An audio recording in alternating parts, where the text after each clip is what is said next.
Συμπατριώτες και συμπατριώτισσες, αδέρφια μακρινολιβησιανοί και μακρινολιβησιανές, φίλοι της μικρασιάτικης κουλτούρας και του μικρασιάτικου πολιτισμού, νιώθω ότι πολλοί από εσάς έχετε εμπολιαστεί σε τέτοιο βαθμό ώστε νιώθετε μικρασιάτες.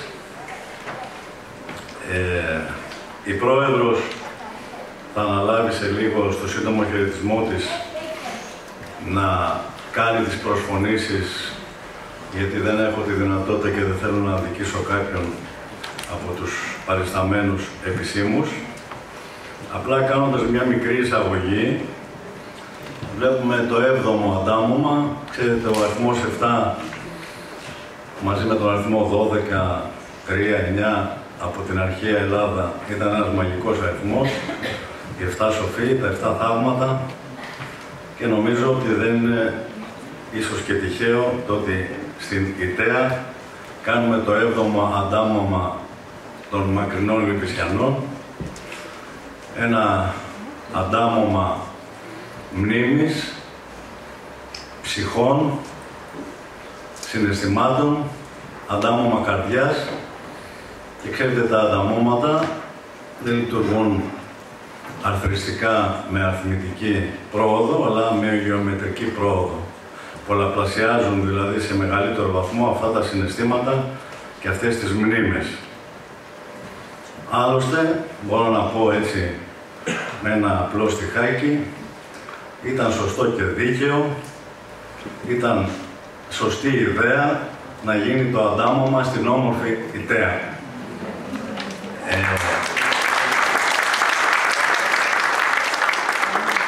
Θα δώσω λοιπόν το λόγο στην Πρόεδρο, τη Δέσποινα, θα την πω Δέσποινα. Ήταν η γιαγιά μου, ήταν η θεία μου, η αδερφή του πατέρα μου και είναι και η αδερφή μου Δέσποινα, εμβληματικό όνομα ως προς τα γυναικεία ονόματα της Μάκρης και του Λιβυσιού, να κάνει ένα σύντομο χαιρετισμό και τις προσφωνήσεις που εγώ δεν έκανα.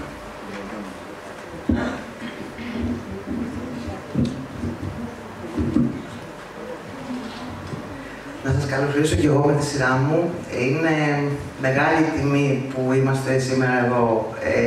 Άνθρωποι που έχουν έρθει και με έχουν συγκινήσει από την Κρήτη, που έχουν έρθει από την Αθήνα, από τη Χαλκίδα, από την Άφησα. Ευχαριστώ πάρα πολύ τους φίλους που ήρθαν και κάποιους από αυτούς που μ' αρέσει να τον λέω υποστηρικτή μας στο σύλλογό μας, παρά το γεγονός ότι δεν είναι μικρασιάτης στην καταγωγή, αλλά υποστηρίζει πάντα τις δράσεις του συλλόγου μας.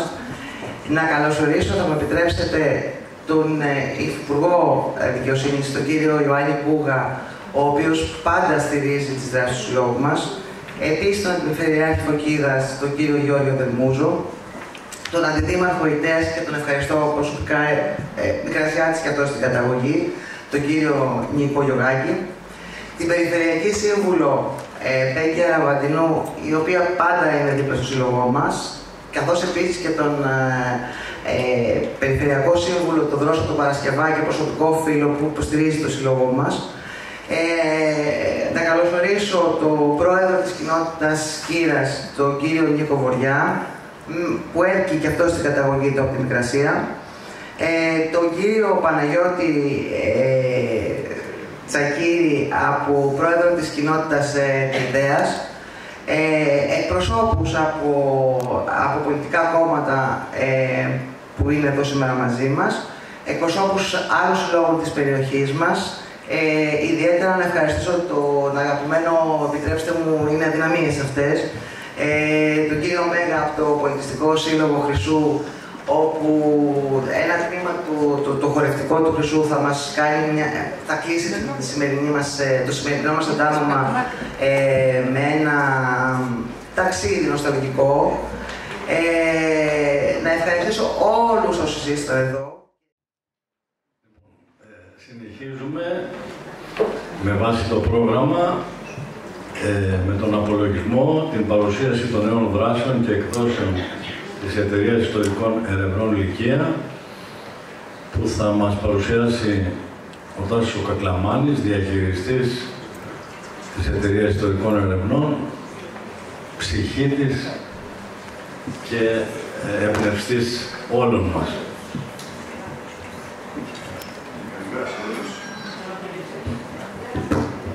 Καλημέρα σε όλους. Σας ευχαριστούμε που ήρθατε. Ευχαριστούμε ιδιαίτερα το Σύλλογο για τη φιλοξενία και τη συνδιοργάνωση. Θα σας πω δύο λόγια για τη Λυκία. Για την αγαπημένη μας Μάκρη και το Λιβύσι, τόπο καταγωγής των προγόνων μας και του παππού μου, γιατί το Καρλαμάνης είναι από Λευκάδα, αλλά μεγάλωσα στο προσφυγικό του παππού μου, του Αντώνη, του αγαπητού, στο Εγάλεο, όπου στην οδό Μάκρης εγκαταστάθηκαν 100 οικογένειες Μακρινών μετά το 22. Το Λιβύσι και η Μάκρη έχουν μεγάλη σημασία για μας, όχι μόνο συναισθηματικά, γιατί είναι ο τόπος καταγωγής των προγόνων μας, αλλά γιατί είναι και ένας τόπος εγκατάστασης των Ελλήνων από τα αρχαία χρόνια μέχρι και το 22. Και είναι από τους λίγους τόπους της Μικράς Ασίας που υπήρχε συνέχεια ελληνικότητας από το 3000 π.Χ. μέχρι και το 1922. Υπάρχει και ένα από τα βιβλία της Λυκίας, το οποίο έχει μια μεγάλη μελέτη με στοιχεία ανά 50 χρόνια που αποδεικνύει ότι ανά 50 χρόνια υπήρχε ένα αδιαφυσβήτητα χρονολογημένο ντοκουμέντο, είτε ήταν μάρμαρο, είτε ήταν επιγραφή, είτε κάποια άλλη καταγραφή, τη συνέχεια αυτού του πληθυσμού για 3.000 χρόνια. Εδώ έχω βάλει μόνο ενδεικτικά τα μικρασιατικά χρονικά, μία μελέτη που αναφέρει ότι οι γλωσσολόγοι, αν μπορούν να υποθέσουν ότι κάποιες περιοχές της απέναντι όχθης είχαν συνέχεια πληθυσμό από τα αρχαία χρόνια μέχρι και το 22, αυτές ήταν ο Πόντος, η Καππαδοκία και δύο μικρές κλειστές κοινότητες που λόγω της κλειστότητας και της απομόνωσης επιβίωσαν ανά τις χιλιετίες, το Λιβύσι και η Σύλλη. Εδώ, για να κλείσω τα περί απόδειξης περί αρχαίας καταγωγής, είναι δύο φωτογραφίες που μου έστειλαν οι αρχιτέκτονες οι Τούρκοι από το Λιβύσι, που δείχνουν ένα κτίσμα κοντά στον κάμπο του Λιβυσιού που έχει πελασγικά θεμέλια, βυζαντινές αγιογραφίες, μετέπειτα δεύτερο σοβάς εκκλησιαστικές αγιογραφίες του 19ου αιώνα και μετά έγινε σπίτι τον 20ο αιώνα. Λοιπόν, η Λυκία ξεκίνησε από την Εύα την Αχλάδη, η οποία στείλει τους χαιρετισμούς γιατί δεν μπόρεσε να έρθει από την Κωνσταντινούπολη και εμένα πριν 10 χρόνια περίπου, με έννοια και μόνιμο στόχο να μαζευτεί όλο το υλικό, ιστορικό και οικογενειακά αρχαία, ό,τι υπάρχει στο παρελθόν της ιστορίας και της μνήμης Μάκρης και Λιβυσιού και της Λυκίας γενικότερα. Η Λυκία είναι η γεωγραφική περιοχή απέναντι από την Ρόδο, με κύριες κοινότητες τη Μάκρη και το Λιβύσι. Να μαζέψουμε αυτό το υλικό, να το ψηφιοποιήσουμε, να το εκδώσουμε και να μπορεί να είναι διαθέσιμο στους πατριώτες για να ξέρουν την ιστορία τους στις επόμενες γενιές και να μελετηθεί γενικότερα. Εδώ είναι μια φωτογραφία που πάντα κουβαλάω σε όλες τις εκδηλώσεις. Είναι η προγιαγιά μου, Ευαγγελία Αγαπητού, το γένος Χατζικοστή, που ήρθε με 5 παιδιά από την Μικρασία, φέρνοντας μαζί της την εικόνα του Αγιώργη, το υφαντό που βλέπετε, το οποίο είναι ένα κέντημα για νηφικές παντόφλες και 5 λίρες κρυμμένες σε ένα διπλό κρυφό πάτο από ένα βάζο με ελιές, τις οποίες έλειωσε ο παππούς μου και έκανε τις βέρες, παντρεύτηκε τη γιαγιά και κληρονόμησα εγώ σαν πρώτο εντόμι. Ο πρώτος σύλλογος Μακρινών μετά το 22 ιδρύθηκε στο Εγάλεο και λεγόταν Σύλλογος Νέα Μάκρη και στην οδό Μάκρης, όπως σας είπα, καταστάθηκαν 100 οικογένειες Μακρινών. Εμείς σαν Εταιρεία Ιστορικών Ερευνών ιδρυθήκαμε το 2017 και μας δώσαν στέγη παραχωρώντας μας τον χώρο της βιβλιοθήκης η Πανελλήνια Ένωση Ασσυρίων σε μια γειτονιά του Εγάλεου όπου πόντιοι Μικρασιάτες και Ασσύριοι, οι γονείς μας και οι παππούδες μας μεγαλώσαν μαζί. Τώρα, οι Λιβυσιανοί μετά το 22 εμφανίζουν μια διασπορά σε 10 περιοχές της Ελλάδας, εκτός από την Αθήνα που εγκαταστάθηκαν μαζικά ανά 100 οικογένειες, δηλαδή στην Τραπετσόνα, το Εγάλεο, τον Ημιτό, στην Εύβοια, στη Νέα Μάκρη, στην Ιταία και τις γύρω περιοχές. Και μετά στη Ρόδο, στην Κρήτη με μικρότερες εγκαταστάσεις, στη Θήβα, στο Πλατανάκι, γενέτειρα του φίλου και πατριώτη του Δημήτρη του Αλεξάνδρου. Εμείς ξεκινήσαμε να κάνουμε εκδηλώσεις και συναντήσεις σε όλες αυτές τις περιοχές με σκοπό να συναντήσουμε τους απογόνους των πατριωτών και να μαζέψουμε ό,τι υλικό μνήμης υπήρχε να καταγραφούν οι μαρτυρίες τους. Ξεκινήσαμε από την εκδήλωση στο Εγάλεο το 2017. Την ίδια χρονιά πήγαμε στη Ρόδο, πάντα στη συνεργασία με τους τοπικούς συλλόγους Μικρασιατών. Πήγαμε στην Ιεράπετρα, στην Εύβοια. Στην Ιταία ήμασταν εδώ το 2017, η φωτογραφία είναι από εδώ πριν κάποια χρόνια. Στη Θήβα, το 2018 κάναμε μια εκδήλωση στην Τραπετσόνα, ξανά στη Ρόδο. Βγήκαμε στο εξωτερικό, γιατί οι κύριες εγκαταστάσεις στο εξωτερικό ήταν σε δύο χωριά έξω από τη Μασσαλία, το Μαρτίκ και το Πόρντε Μπουκ, και μετά στην Αυστραλία, στην Αδελαΐδα. Στο Μαρτί και το Portebook κάναμε μια εκδήλωση το 19 και μπορέσαμε και συναντήσαμε 10-20 οικογένειες από τις 50 που εγκαταστάθηκαν μετά το 22, πολύ συγκινητική η συνάντηση. Στη Σάμο το 19 είχαμε αφήσει ένα πεθυμένο για την Αυστραλία, μάλλον θα πάει για τον χρόνο να μπορέσουμε να πάμε στην Αδελαΐδα. Και παράλληλα με τα οικογενειακά αρχεία, ξεκινήσαμε να μαζεύουμε από ό,τι αρχείο υπάρχει, υπομορφή βιβλίου, εφημερίδας, ντοκουμέντου, σε οτιδήποτε μικρασιατικό, εκκλησιαστικό, κρατικό αρχείο, αρχεία υπογείων εξωτερικών που φέραμε από Αγγλία, Γαλλία και Ιταλία και τα μεταφράσαμε για να μπορέσουμε να φτάσουμε όλο αυτό το υλικό ιστορίας και μνήμης να μπει στις εκδόσεις μας που παρουσιάζονταν με τη σειρά των ανταμωμάτων. Δεν θα πω για όλες τις εκδόσεις. Προσπάθησα να φέρω κάποια βιβλία. Είχα ένα άγχος να φέρω την οικογένεια τα βιβλία. Είπα να φέρω την οικογένεια και τα μισά βιβλία. Οπότε έχω φέρει μόνο 5-6 εκδόσεις, τις κύριες εκδόσεις. Ό,τι χώρεσε δηλαδή στο αυτοκίνητο. Θα πω μόνο για τις 5 κύριες ιστορικές εκδόσεις. Στο πρώτο αντάμωμα είχαμε τη χαρά να εκδώσουμε την αρχαία και σύγχρονη ηλικία. Το σύγγραμμα του Σάββα Πασχαλίδη, ο οποίος ήταν δάσκαλος πρώτης γενιάς και για 50 χρόνια, από το 1900 μέχρι το 1960, αφιέρωσε στη ζωή του να μελετήσει και να γράψει την ιστορία της Μαύρης και του Λιβυσιού. Ο άνθρωπος πέθανε πριν εκδοθεί το βιβλίο. Ευτυχώς ο εγγονός, ως Ιερό Κιμήλιο το κράτησε, τον ανακαλύψαμε και μαθαίνοντας στην Άρια και το εκδώσαμε και ήταν η κύρια έκδοση και θεωρώ η πιο σημαντική έκδοση που έχει κάνει η ηλικία. Στο δεύτερο αντάμωμα, μαζί με κάποια άλλα βιβλία, κύρια έκδοση ήταν το Τόπος και Άνθρωποι που προέκυψε μετά από 2 χρόνια μελέτη στα αρχεία, τις μαρτυρίες και μια επιτόπια έρευνα 10 ημερών στη Μαύρη και το Λιβύσι για να μπορέσουμε να αποτυπώσουμε σε χάρτες τα ονόματα και την ακριβή θέση όλων των εκκλησιών. Ξέρετε, πηγαίνουν από το 22 και μετά οι πατριώτες πήγαν πρώτη φορά το 1952, μετά στη δεκαετία του 70, του 80. Στην πορεία του χρόνου χάθηκαν τα ονόματα όλων των τόπων των προγόνων εκτός από τα ονόματα των 2 εκκλησιών, δηλαδή του Ταξιάρχη και της Κάτω Παναγίας. Οι άλλες 23 εκκλησίες, οι πλατείες, οι δρόμοι, όλα τα υπόλοιπα τοπόσημα μείναν ανώνυμα. Οπότε μπορέσαμε και ανασυστήσαμε μέσα από αυτή την έκδοση πάνω στο χάρτη για να μπορεί ο καθένας που θα πάει να βλέπει μια εκκλησία και να λέει: παιδιά, αυτή είναι η εκκλησία του Αγίου Αντώνη. Δεν είναι ένα εκκλησιάκι ανώνυμο, έτσι για να σας δώσω το στίγμα.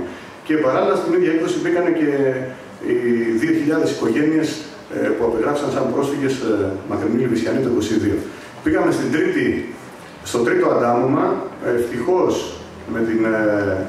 γιατί ξεκινήσαμε με την οικονομική υποστήριξη 5-10 φίλων πατριωτών χορηγών, αλλά ευτυχώς βοήθησε το Υπουργείο Πολιτισμού το 2021 και μπορέσαμε μαζικά και βγάλαμε 4-5 εκδόσεις με κύρια έκδοση το μονοπάτι της Διάβασμου, το βιβλίο του Στέλιου Θεοδοσιάδη. Είναι εδώ η οικογένεια Θεοδοσιάδη σήμερα. Τους ευχαριστούμε για αυτό το υλικό που σώσανε σαν οικογένεια. Είναι πολύτιμο. Ο Θεοδοσιάδης ο Στέλιος ήταν ο πρώτος και μοναδικός τοπογράφος μηχανικός στη Μάκρη και μπόρεσε πέρα από την ιστορία του που έδωσε, που αφορά τη ζωή στη Μάκρη την πρώτη 20η του περασμένου αιώνα και όλη την ιστορία μέρα-μέρα από το ημερολόγιο του των εκτοπισμών των Μακρολιβυσιανών, μπόρεσε και μας άφησε ένα χάρτη με ακρίβεια εκατοστού για την ακριβή θέση όλων των κτισμάτων στη Μάκρη, τον οποίο αποτύπωσε από μνήμης. Ένα εκπληκτικό επίτευγμα που νομίζω ότι ούτε με μηχανήματα δεν μπορούσε κάποιος σήμερα να το κάνει, πόσο μάλλον ο άνθρωπος από μνήμης ερχόμενος σαν πρόσφυγα στην Ελλάδα. Περάσαμε στο 4ο αντάμωμα του 2022 που έγινε στη Νέα Μάκρη, στα 100 χρόνια επαιτειακά.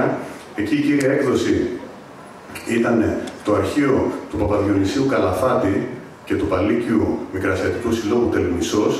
Ένας παπάς ο οποίος έφυγε με κίνδυνο να χάσει τη ζωή του από το 10 από τη Μάκρη, διωγμένος για τα ελληνικά του φρονήματα, ήρθε στην Ελλάδα, συνέστησε το Σύλλογο Τελμισσός και αυτός ήταν που υποδέχτηκε όλους τους πατριώτες στο λιμάνι με ένα κομμάτι ψωμί και νερό. Αυτός ήταν ο υπέτειος για την εγκατάσταση, τις μισές εγκαταστάσεις Μακρολιβυσιανών ανά την Ελλάδα, μεσολαβώντας προσωπικά στον Ελευθέριο Βενιζέλο και κάνοντας ένα τεράστιο αγώνα φιλοκερδός. Έτρεχε σε όλες τις υπηρεσίες και απαιτούσε και χαρτί από όλες τις υπηρεσίες, έχουν πει όλα στο βιβλίο. Που να αποδεικνύει στο μέλλον ότι αυτός δεν είχε κανένα ιδιών όφελος και έβαλε χρήματα και δεν πήρε από κανέναν. Λοιπόν, ευτυχώς βρέθηκε το αρχείο του στη Θεσσαλονίκη, στους πατριώτες μας. Πήραμε την άδεια και το εκδώσαμε. Περιλαμβάνει από τα γράμματα της Μητρόπολης Πισιδίας που χρήστηκε παπάς, την προσωπική του βιογραφία μέχρι και τις επιστολές του Ελευθέριου Βενιζέλου για την εγκατάσταση στη Νέα Μάκρη, την Εύβοια και σε πολλές άλλες περιοχές ανά την Ελλάδα. Το 2023 στη Χαλκίδα είχαμε την αμέριστη βοήθεια του φίλου Φάνη Σπανού, Λιβυσιανός περιφερειάρχης μας, ο οποίος χρηματοδότησε και την έκδοση για την εγκατάσταση των μικρασιατών προσφύγων στην περιφέρεια στερεάς Ελλάδας, που στηρίχθηκε σε υλικό της έρευνας της Λυκείας και η συγγραφή έγινε από τον Μιχάλη τον Βαρλά, τον φίλο τον ιστορικό. Λοιπόν, το 2024 στο έκτο αντάμωμα υπήρξε η έκδοση για την οικογένεια Παναγία επώνυμων μουσικών για όσους ασχολούνται με το παραδοσιακό και το ρεμπέτικο από τη Μάκρη Μικράς Ασίας, το βιβλίο του Παναγιώτη του Καγιάθα, που τον βοηθήσαμε πολύ και με το υλικό της Λυκείας. Και το 2025 υπάρχει ήδη μια έκδοση που δεν προλάβαμε από το τυπογραφείο, θα εκδοθεί τους επόμενους μήνες. Η Λυκεία θα εκδώσει έναν οδηγό μικρασιατικής έρευνας για απογόνους μικρασιατών και για μικρασιατικούς συλλόγους, που θα μπορεί ο καθένας με μία μέρα άδεια να περάσει από 3 αρχεία και να βρει κάποια βασικά πράγματα που αγνοεί που υπάρχουν για τους προγόνους, και θα μπορεί ένας σύλλογος ασχολούμενος χρόνια να κάνει ένα αντίστοιχο έργο με αυτό της Λυκείας και να μαζέψει ό,τι υλικό υπάρχει για τον τόπο καταγωγής τους. Οι επόμενες εκδόσεις, θα σας πω μόνο επιγραμματικά, που ακολουθούν τα επόμενα χρόνια, είναι μια συνεργασία που έχουμε ξεκινήσει με το Ιστορικό Αρχείο της Εθνικής Τράπεζας. Για πρώτη φορά δόθηκε μαζικά το μνημονικό υλικό 800 πιστοποιητικών με φωτογραφίες μακρολιβησιανών και θα προχωρήσουμε σε ένα λεύκομα και παράλληλα και την ιστορία των προσφυγικών συνοικισμών των μακρολιβησιανών. Πάλι με την επιδότηση του Υπουργείου Πολιτισμού, η Εύα Ιαχλάδη έχει αναλάβει τη συγγραφή μιας μονογραφίας με όλα τα πολύτιμα αρχεία που έχουμε μαζέψει από μεταφράσεις Οθωμανικών αρχείων και τις Οθωμανικές απογραφές Μάκρη και Λυβυσίου του 19ου αιώνα, μέχρι τις μεταφράσεις των αρχείων των Υπουργείων Εξωτερικών Αγγλίας, Γαλλίας, Ιταλίας, που θα μπουν σε αυτή την έκδοση, η οποία και αυτή θα φύγει για τον εκδότη γύρω στο Σεπτέμβριο, υπολογίζουμε, οπότε τέλος του χρόνου θα είναι έτοιμη. Εδώ βλέπετε ένα απόσπασμα από τη μετάφραση μιας Οθωμανικής απογραφής του Λυβυσιού του 1848, γιατί είναι σημαντικές οι απογραφές. Καταρχήν δεν έχει μεταφραστεί καμία απογραφή μικρασιατικού χωριού. Θα είναι μια παγκόσμια πρώτη. Και δεν το λέω για να περηφανευτούμε μόνο, λέω γιατί είναι πολύ σημαντικά στοιχεία. Έχουν τα στοιχεία των αντρών και των παιδιών τους και χαρακτηριστικά τόσο ακριβή όσο το ύψος του, αν κάποιος είναι καραφλός, έχει μουστάκι, είναι παχύς, δηλαδή φωτογραφίζουν τους ανθρώπους του 1800 τόσο. Υπάρχει ένα βιβλίο για την οικογένεια Μουσαίου, ο Μιχάλη Μουσαίος, πρώτος δάσκαλος και φως του Λυβυσιού, την οποία έχουμε αναλάβει με τη βοήθεια του Μιχάλη Μουσαίου, του Βασίλη Μουσαίου και του οικογενειακού του αρχείου. Πολύτιμο και ανέκδοτο υλικό και από το αρχείο της οικογένειας Μουσαίου. Και ένα βιβλίο για το Ντασανά. Ο Ντασανάς είναι το μεγαλύτερο νησί στον κόλπο της Μάκρης, όπου μέναν 100 οικογένειες και αυτή τη στιγμή είναι ένα ερείπιο σαν το Λιβύσι, ένα μικρό Λιβύσι. Λιβυσιανοί ήταν στην ουσία, είχαν συγγένεια και με τους. Και ήταν εκεί διαδραματίστηκε το μεγαλύτερο θρίλερ κατασκοπίας του Πρώτου Παγκοσμίου Πολέμου, γιατί το νησί με κάποιους αντάρτες από τη Σμύρνη είχε γίνει προπύργιο των συμμάχων, Άγγλων και Γάλλων. Οι Λιβυσιανοί δίναν τις πληροφορίες στον Ταρσανά πηγαίνοντας με βάρκες από τη Μάκρη, αυτοί τις διαβίβασαν στη Ρόδο και με αγγλικά και γαλλικά πλοία πυροβολούσαν και κατέστρεφαν τις εγκαταστάσεις των τουρκικών στρατευμάτων και των γερμανικών υποδομών, οι οποίοι ήταν έτοιμοι να φτιάξουν μια βάση υποβρυχίων, η οποία καταστράφηκε στη Μάκρη. Υπάρχει ένα βιβλίο που θα αργήσει λίγο, το υπολογίζει σε 2-3 χρόνια, την ιστορία της Λυκείας σε κόμικ, από τα αρχαία χρόνια μέχρι σήμερα, για να είναι πιο εύκολο και στη νέα γενιά, έτσι να μπει λίγο στο κλίμα και την ιστορία μας. Θα σας πω για τη νέα γενιά στο τέλος. Τώρα, να μην σας καθυστερήσω με άλλες εκδόσεις. Συμμετέχουμε και σε κάποιες εκδόσεις, όπως το επαιτειακό λεύκομα για τους πρόσφυγες που έκανε η Βιβλιοθήκη της Βουλής των Ελλήνων και συνεργάστηκε με 20 φορείς, μεταξύ των οποίων και εμάς. Από τις εκδόσεις ήθελα να σας πω για τα ψηφιακά.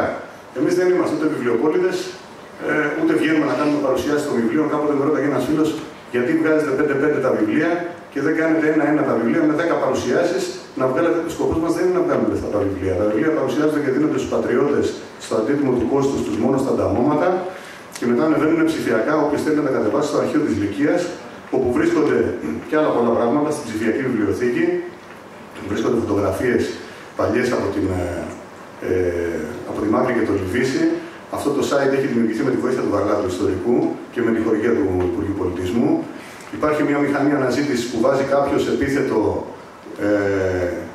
Σουβλίδου, αν θυμάμαι καλά, το επίθετο του μακρινολιβυσιανού της Γιώτας, ας πούμε, της Λαΐνη, και ανατρέχει όλο το αρχείο της Λυκείας και λέει ότι υπάρχουν στοιχεία για αυτή την οικογένεια σε αυτό το αρχείο. Αυτά δεν υπάρχουν μέσα στο site γιατί υπάρχουν σε κάποια δικαιώματα των φορέων.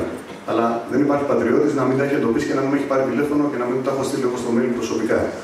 Λοιπόν, υπάρχει ένα γενεαλογικό Μάκρης και Λυβυσιού που έχει ξεκινήσει με 100 γενεαλογικά και αισιοδοξούμε να ενωθούν όλα τα γενεαλογικά και να δούμε και πώς συγγενεύει μια οικογένεια με την άλλη.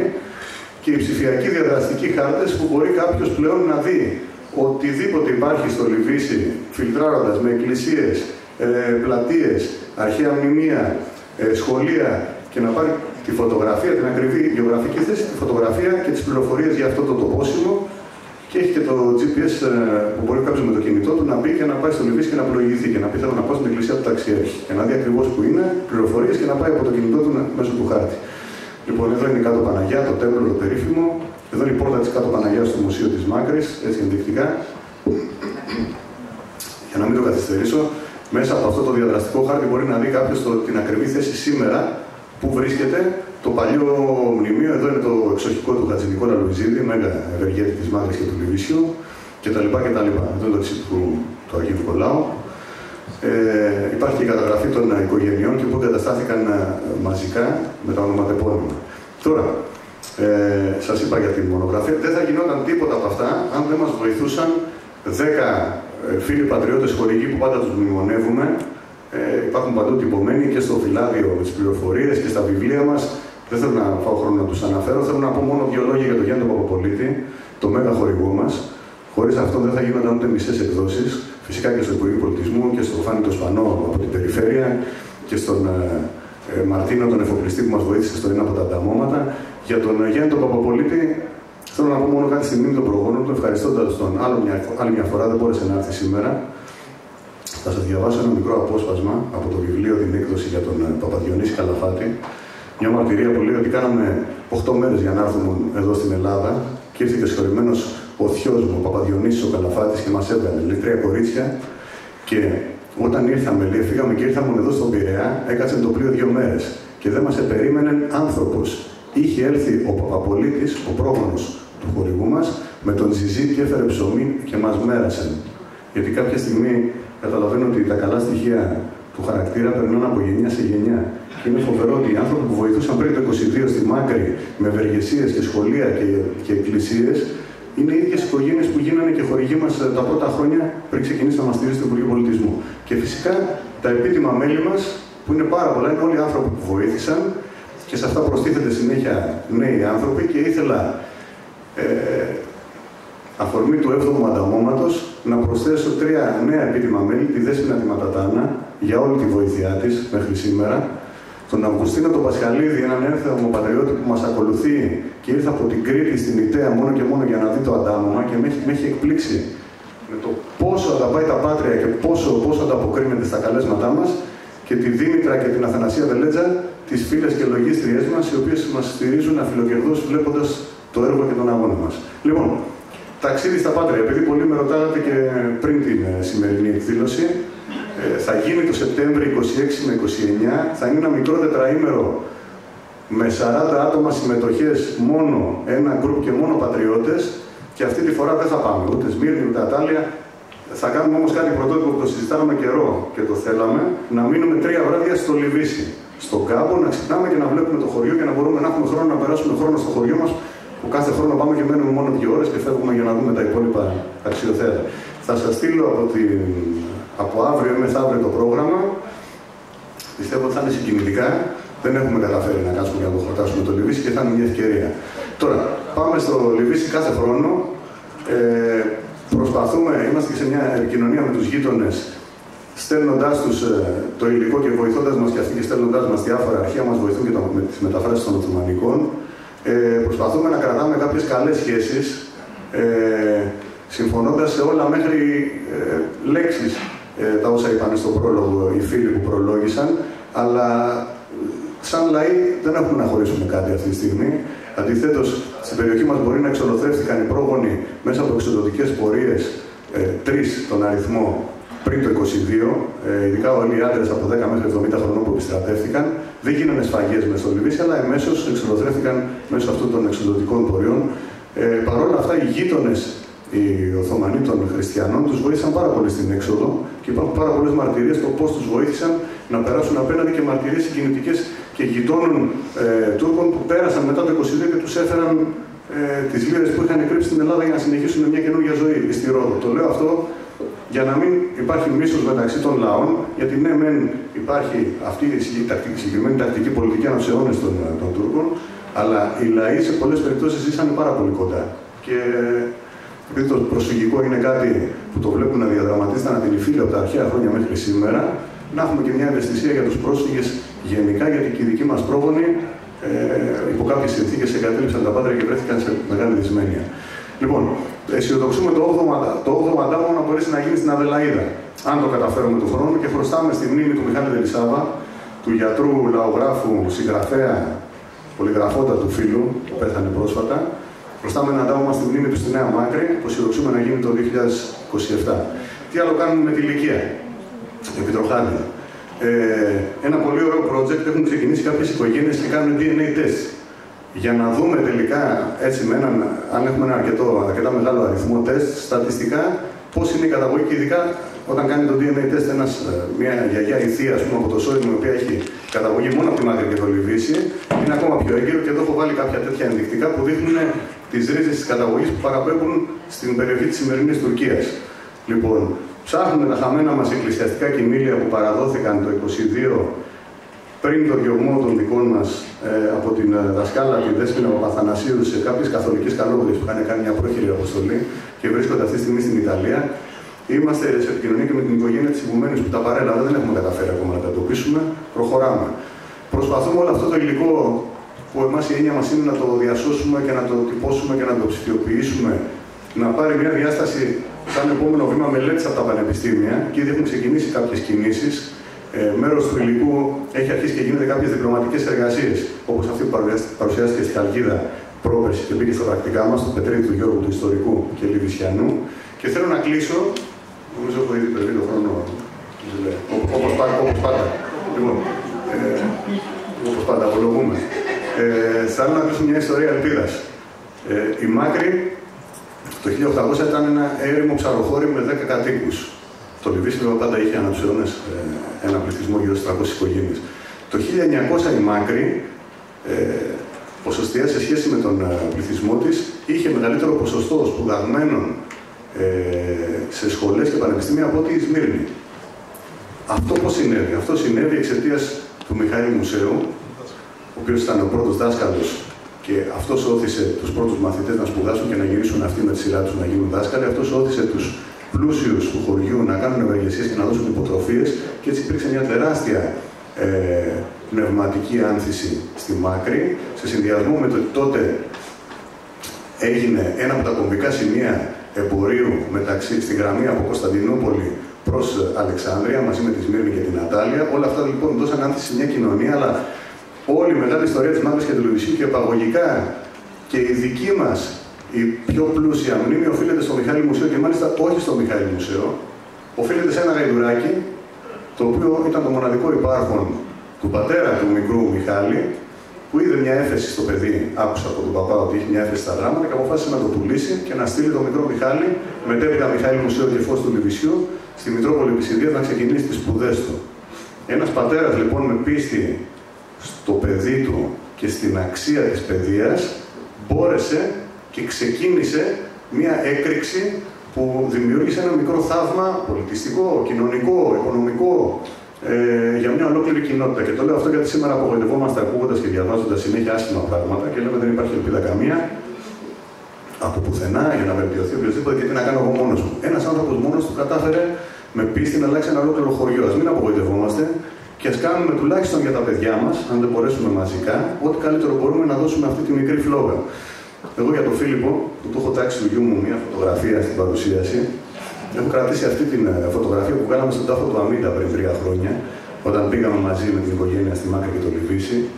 Και μάλιστα επειδή ο Φίλιππος τότε έκανε πόλο στον Απόλλωνα Σμύρνης, στο Σεράφιο στην Πειραιώ, στην Αθήνα, που είναι δωρεά του Αλκιβιάδη Σεράφη, μακρινό την καταγωγή. Όταν γυρίσαμε, του λέω: πες στον προπονητή σου, είσαι ο μόνος που δικαιούσε να πάει στην πισίνα, γιατί είσαι καταγωγή από τη Μάκρη, που ήταν ο άνθρωπος που έδωσε τα χρήματα για να γίνει το κολυμβητήριο, και είσαι ο μόνος από τον Απόλλωνα Σμύρνης που έχει πάει και στη Σμύρνη. Ήταν η χρονιά που πήγαμε Σμύρνη Μάκρη. Λοιπόν, να μεταδώσουμε αυτή την όμορφη αρρώστια και τη φλόγα για τη μνήμη στα παιδιά μας. Έχω κρατήσει μια γεωγραφία. Λέει τι έχει το παιδί, λέει: έχει ασιατική γρήπη, τόσο μικρό. Είναι μικρασιατική. Σας άρεσε πολύ. Είναι μια όμορφη αρρώστια η μνήμη, γιατί η μνήμη είναι αξιοπρέπεια και να περνάει από γενιά σε γενιά. Έχω κρατήσει για τέλος μια συγκινητική φωτογραφία όταν πάθανε ο πατέρας μου. Είχα λίγο αποσανατολιστεί από διάφορα και από τα ερευνητικά μου. Οπότε πηγαίνοντας μια μέρα στο μνήμα, παρατηρώ ένα καινούριο μνήμα δίπλα που μου κάνει τρομερή εντύπωση και έγραφε Σμύρνη Ιωνία. Ήταν το μικρό όνομα ενός κοριτσιού που γεννήθηκε το 1923 στην Ελλάδα. Και αποφάσισε προφανώς η οικογένεια να του δώσει το όνομα Σμύρνη Ιωνία. Το βρήκα πάρα πολύ συγκινητικό και με στήριξε εκείνες τις δύσκολες ώρες. Και κλείνοντας οριστικά, θα σας διαβάσω ένα μικρό απόσπασμα που βρέθηκε σε έναν δίσκο από την Ξάνθο της Λυκείας. Οι Ξάνθοι εξοδοθρεύτηκαν μέχρι ενός σε μια μάχη με τους Πέρσες που αποφάσισαν να σκοτώσουν τα γυναικόπαιδα και να βγουν σε μια γενναία έξοδο που δεν έμεινε ούτε ένας ζωντανός, προκειμένου να παραδοθούν στους Πέρσες. Και έχει μείνει αυτή η αφιέρωση που λέει από τα αρχαία χρόνια, από το 3000 π.Χ. Ξάνθος είναι και αυτή τη ηλικία. Μη στεναχωριέσαι αν δεν μπορείς να με βρεις. Θα βρεις τα πράγματά μου, τις πέτρες που έκοψα, τους δρόμους που άνοιξα. Θα βρεις τα γλυπτά που έχω κεντυμένα και θα δεις χιλιάδες χρόνια μακριά. Και τα δακτυλικά μας αποτυπώματα θα αγγίξουν το ένα το άλλο. Πραγματικά, όταν πηγαίνουμε στο Λιβύσι και αγγίζουμε αυτά τα παλιά σπίτια, αυτή η ενέργεια υπάρχει ακόμα. Είναι σαν να μιλάμε με τους προηγούμενους χιλιάδες χρόνια πίσω. Σας ευχαριστούμε πάρα πολύ.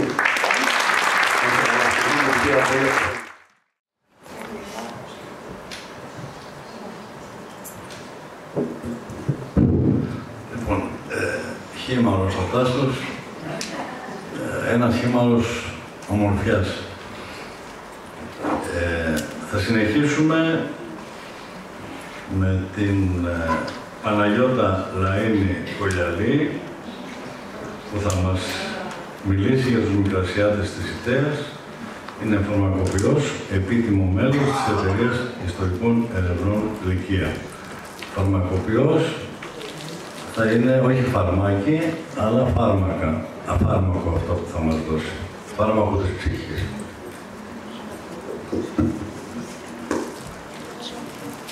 Καλημέρα και από μένα. Επειδή είμαι ψηλή,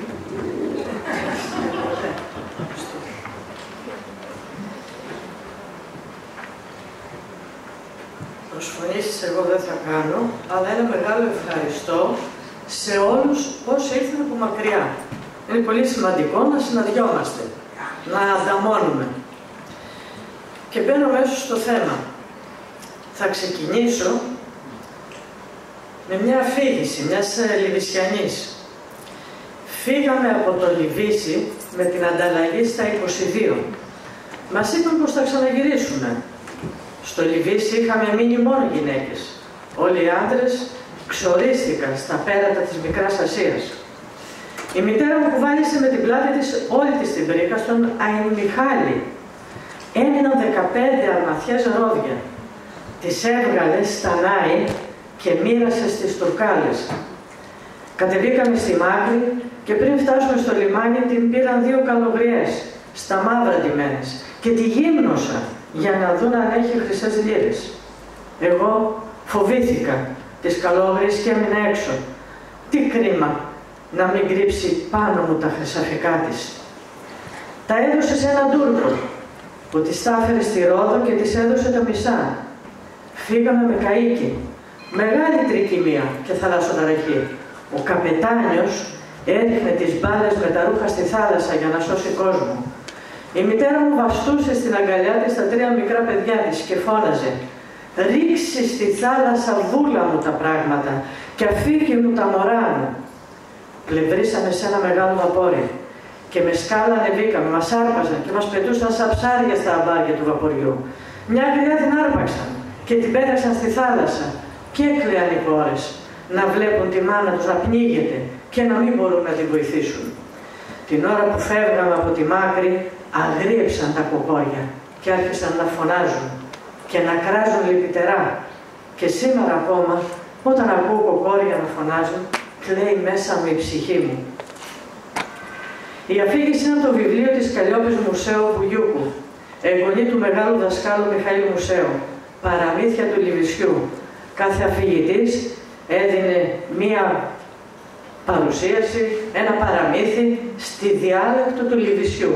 Υπήρχε ειδική διάλεκτος με την οποία μιλούσαν εκεί. Το παραθέτω όμως γιατί. Κάπως έτσι έφυγαν και οι δικοί μας πρόγονοι. Έτρεχαν οι μακρολιβισιανοί, οι Κιώτες, τόσοι άλλοι από Μήλασσα, Λιγμούς, Χιλή, να σώσουν τις ζωές τους, γιατί τα ματάτα ήταν άσχημα. Έφτασαν ή έφταναν οι τσέτες και στιβάζονταν στα λιμάνια. Ουσιαστικά τα γυναικόπαιδα. Δεν υπήρχαν άντρες, τους είχαν πάρει. Πίστευαν όμως ότι θα γυρίσουν στα σπίτια τους. Πήραν λιγοστά σε μπόγους, ό,τι θεωρούσαν άκρος πολύτιμο. Και βέβαια τις εικόνες των σπιτιών τους ή της εκκλησιάς τους, όσο πιο καλά κρυμμένες. Η Χαϊδούλα Κυπριώτη πήρε τον ηφικό της μαζί της, στο μπογαλάκι της.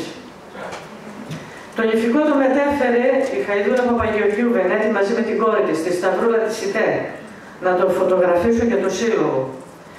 Ήταν η γιαγιά της, από τη μάνα της, Χαϊδούλα Κυπριώτη, από τη Μέλασσο έλεγε, όταν παντρεύτηκε τον Μιχάλη Κυπριώτη στη Μικρά Ασία. Φαίνεται ότι ο γάμος ήταν καλοκαίρι, γιατί το νηφικό είναι καλοκαιρινό. Είχαν 6 παιδιά. Τα 2 από τα 4 αγόρια τα πήραν οι Τούρκοι, μαζί με τα άλλα και τα έβαλαν σε ένα ποτάμι. Το Μιχάλη, τον άντρα της, κάποιοι τον σκότωσαν εκεί. Η γιαγιά Χαϊδούλα η Κυπριώτη ήρθε μόνη της με τα 4 παιδιά. Εδώ βλέπουμε ένα καΐκι γαλαξιδιώτικο, το Πατρίς Ελευθερία, του Παρασκευά Ζαγορά. Με αυτό το καΐκι έφτασε και το εξαπτέρυγο του ταξιάρχη Μιχαήλ από την εκκλησία του Λιβισιού, που κρατάει η εκλειπούσα γιαγιά Μαριάνθη Σακαλή, 104 ετών η γιαγιά Μαριάνθη, και όταν της έδωσαν το εξαπτέρυγο έκλαιγε και ήταν περήφανη. Είναι από το αρχείο του Λουκά του Γκούλτα, την Παναγιά τη Γάλαξα. Πλοίο ο Αλέξανδρος, πλοίο Ευγενία Εμπειρίκου. Αυτά τα 2 μεγάλα καράβια έφευγαν τους μακρολιβισιανούς. Ο ελεύθερος τύπος έγραφε πόσες χιλιάδες γυναικόπαιδα συγκεντρώθηκαν στην Ατάλεια, Μάκρη και Μαρμαρίτση, τη Μαρμαρίδα εννοώ. Πολλοί κόσμος, πολλοί πρόσφυγες. Και μου έλεγε η μάνα μου, η Μαρία η Λαΐνη, ό,τι είχε μάθει από τον πατέρα της, από το θείο της και από την θεία της. Τους είχε ενημερώσει η Τουρκάλα, η φίλη τους, η γειτόνισσα, η οποία μάλιστα τους είχε προτρέψει τη γιαγιά της να φυγαδεύσει τα 2 μεγάλα αγόρια της, όπως και το έκανε.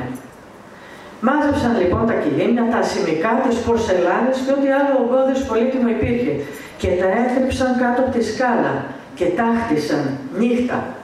Κλείδωσαν το σπίτι και φώναξαν την Τουρκάλα. Ήταν φίλοι τους, δικός τους άνθρωπος. Της έδωσαν τα κλειδιά και της είπαν πρόσεχε το σπίτι μέχρι να γυρίσουμε. Και δεν γύρισε ούτε η μάνα ούτε η κόρη. Στην Άμφισσα οι πρώτοι πρόσφυγες είχαν φτάσει τον Οκτώβριο του 1914. 260 άνθρωποι. Δηλαδή η περιοχή Άμφισσα Ιταία γνώριζε τι επρόκειται να συμβεί. Πότε έφτασαν εδώ οι προγονείς μας? Τον Οκτώβριο του 1922. Καράβια με πρόσφυγες. Από απέναντι στη Ρόδο, στον Πειραιά, στην Ιταία, στο Γαλαξίδι. Κάποιοι ήρθαν οδικώς αργότερα. Ολοκληρώθηκε όλη αυτός ο ερχομός το 1923 με την περιβόητη ανταλλαγή. Μπορούμε να σκεφτούμε τη σκηνή του εκλειπώντος 60, ένα παιδί μόνο της στην παραλία της Ιταίας. Μπορούμε να σκεφτούμε τις μανάδες με τα παιδιά τους χωρίς τους άνδρες, διότι χάθηκαν εκεί. Έτσι ήλθε και η Γεωργάη Μαρία, η χείρα του Μιχαήλ, με το Βασίλη, τη Βασιλική και τη Δέσποινα. Και που ξανά λέγει η μάνα μου, ξέρεις κάτι, όταν έφτασαν εδώ, δεν ήξεραν πού να στραφούν, δεν ήξεραν πού να σταθούν. Έτρεξε όμως ο πρόεδρος της κοινότητας, ο Σκαρίμπας, ο οποίος ήταν γιατρός, και άρχισε να τους περιθάλπτει, να τους προσφέρει πρώτες βοήθειες και να δει τι θα κάνει. Αμυστή βέβαια. Και μάλιστα τι έκανε? Παραιτήθηκε από το αξίωμα του Προέδρου και ανέλαβε καθήκοντα επιβλέποντος γιατρού από την Ομαρχία για να βοηθήσει ακόμη περισσότερο. Πού κοιμήθηκαν? στον προάβλιο χώρο της εκκλησίας μας, στις αποθήκες του Νιάχα και στην περίβολο της Σαπονοπίας Σαλτανιός. Πού να τα ξέρουν αυτά που ήταν η Σαπονοπία? Πίσω από το πατρικό της μάνας μου, κοντά στο γαλλικό πηγάδι. Αυτοί οι άνθρωποι δεν κουβαλούσαν μέσα τους δυστυχία και πόνο μονάχα. Ήταν Έλληνες, είχαν την αρετή αυτής της φυλής, την υπομονή, την ελπίδα και ότι αυτή η τραγωδία θα ξεπερνιόταν, θα τέλειωνε. Άλλωστε θεωρούσαν ότι βρίσκονταν στην πατρίδα της πατρίδας τους. Γράφει η εκλειπούσα Ιώτα η Μαδούρα, η οποία είχε εκδώσει και τον πρώτο ερχομό. Σεπτέμβριο του 25, το Κοινοτικό Συμβούλιο εκρίνει την εκποιηθής από τον μηχανικό παρασύρας Νικήτα Κλάψη μετά από ανάθεση από το Υπουργείο Συγκοινωνιών μελέτη επέκτασης διαγράμματος δερμοτομίας. Το πληρώνουν 1.500 δραχμές. Δίνουν σε άλλους μηχανικούς μετά παραπάνω χρήματα. Αρχίζουν καυγάς. Συνηθισμένα πράγματα και σταματάνε πολλά. 2 χρόνια μετά το 27, με ένα πρακτικό του 28 της κοινότητας, ξέρουμε ότι 16 οικογένειες είναι κατεστημένες στον ανατολικό συνοικισμό και άλλες 19 μένουν σε επίτακτα σπίτια. Δεν έχει δημιουργηθεί ακόμα ο δυτικός. Μαρτυρά αυτό το πρακτικό σε τι κατάσταση βρισκόντουσαν, σε τι άθλιες συνθήκες. Στην έρευνά μου στο Δημαρχείο βρίσκω αυτή την πράξη και τι γράφει. Ο πρόεδρος Γεώργιος Αλαγοσκούφης ανακοινώνει στο σώμα ότι έχει φτάσει εντεταλμένος μηχανικός από την ΕΑΡ να βρουν γήπεδο για να ανεγερθεί συνοικισμός. Ήταν η πρώτη και μοναδική αναφορά για την κατάσταση αυτών των οικογενειών.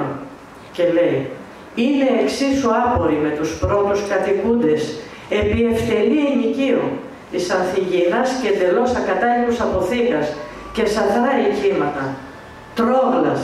Και αυτός ο πρόεδρος δεν το ανέχεται άλλο.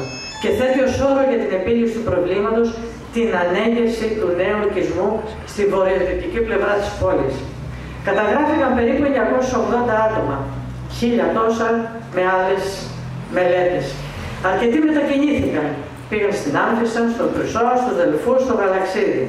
Οι μοναδικές πηγές μας για τους δικούς μας ανθρώπους εδώ στην περιοχή είναι από αφηγήσεις μαρτυρίες, από το βιβλίο πολιτογράφησης προσφύγων του φύλαξα ως κόρηνο φθαλμού για το Σύλλογο των Μικρασιατών Ιτέας και όχι μόνο, και όπως αποδείχθηκε στην πορεία από τα βιβλία πολιτογράφησης προσφύγων που ήταν βασικότατα τεκμήρια.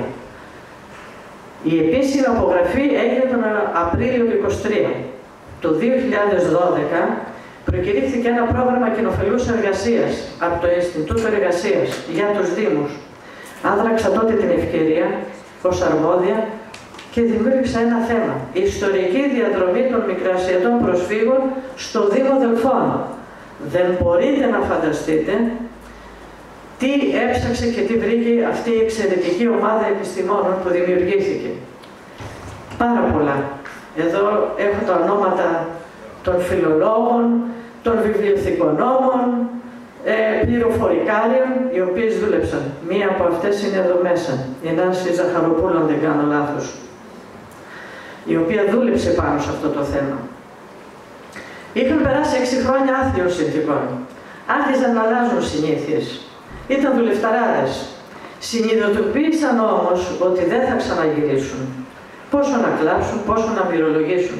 Τάθαψαν μέσα τους. Ήταν άνθρωποι της προόδου, γνώριζαν το εμπόριο, τις καλλιέργειες. Ξεκίνησαν να ανοίγουν τα δικά τους μαγαζιά εδώ στην Ιταία.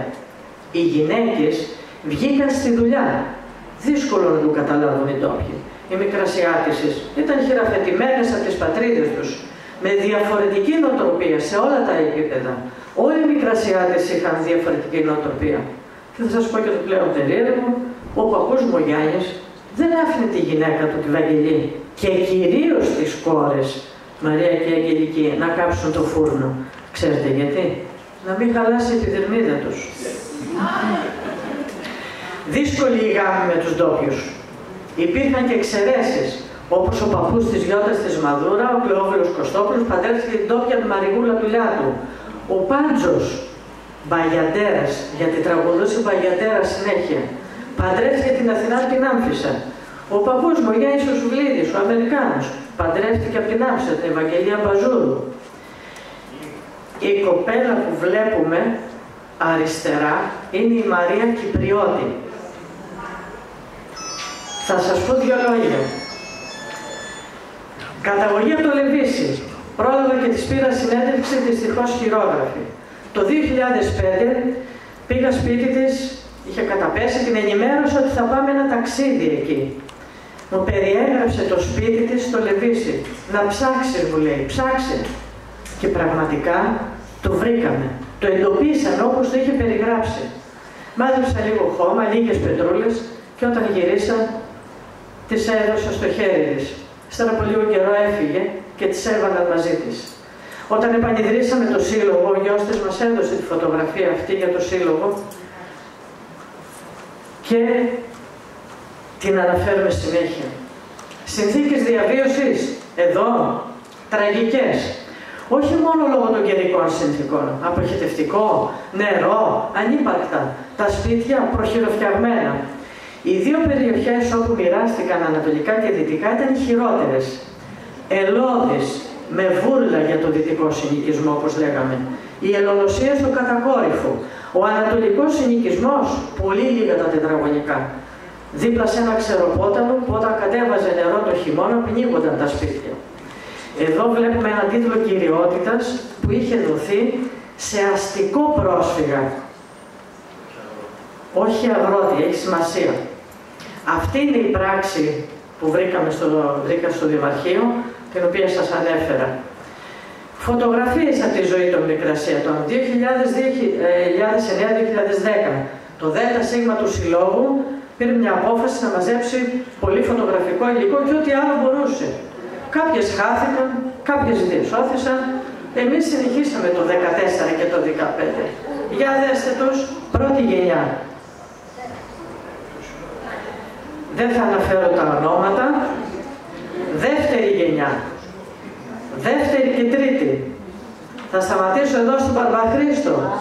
Τον Τζακύρογλου, τον Τζακυρόπουλο, ζαχαροπλάστης, με τα εγγόνια του. Χαρακτηριστική μορφή της περιοχής μας. Προχωρώ, να μην χάνουμε χρόνο. Και θα σταματήσω εδώ. Δεξιά επάνω βλέπετε είναι μια ταβέρνα γνωστή σε όλους μας στην παραλία. Πίσω ακριβώς από το τραπεζάκι βλέπετε πώς ήταν ο δρόμος στις Αρμύρες με τα βούρλα. Καταλαβαίνετε, δυτικός συνοικισμός. Άλλοι Μικρασιάτες, πρώτη γενιά. Πρώτη, δεύτερη.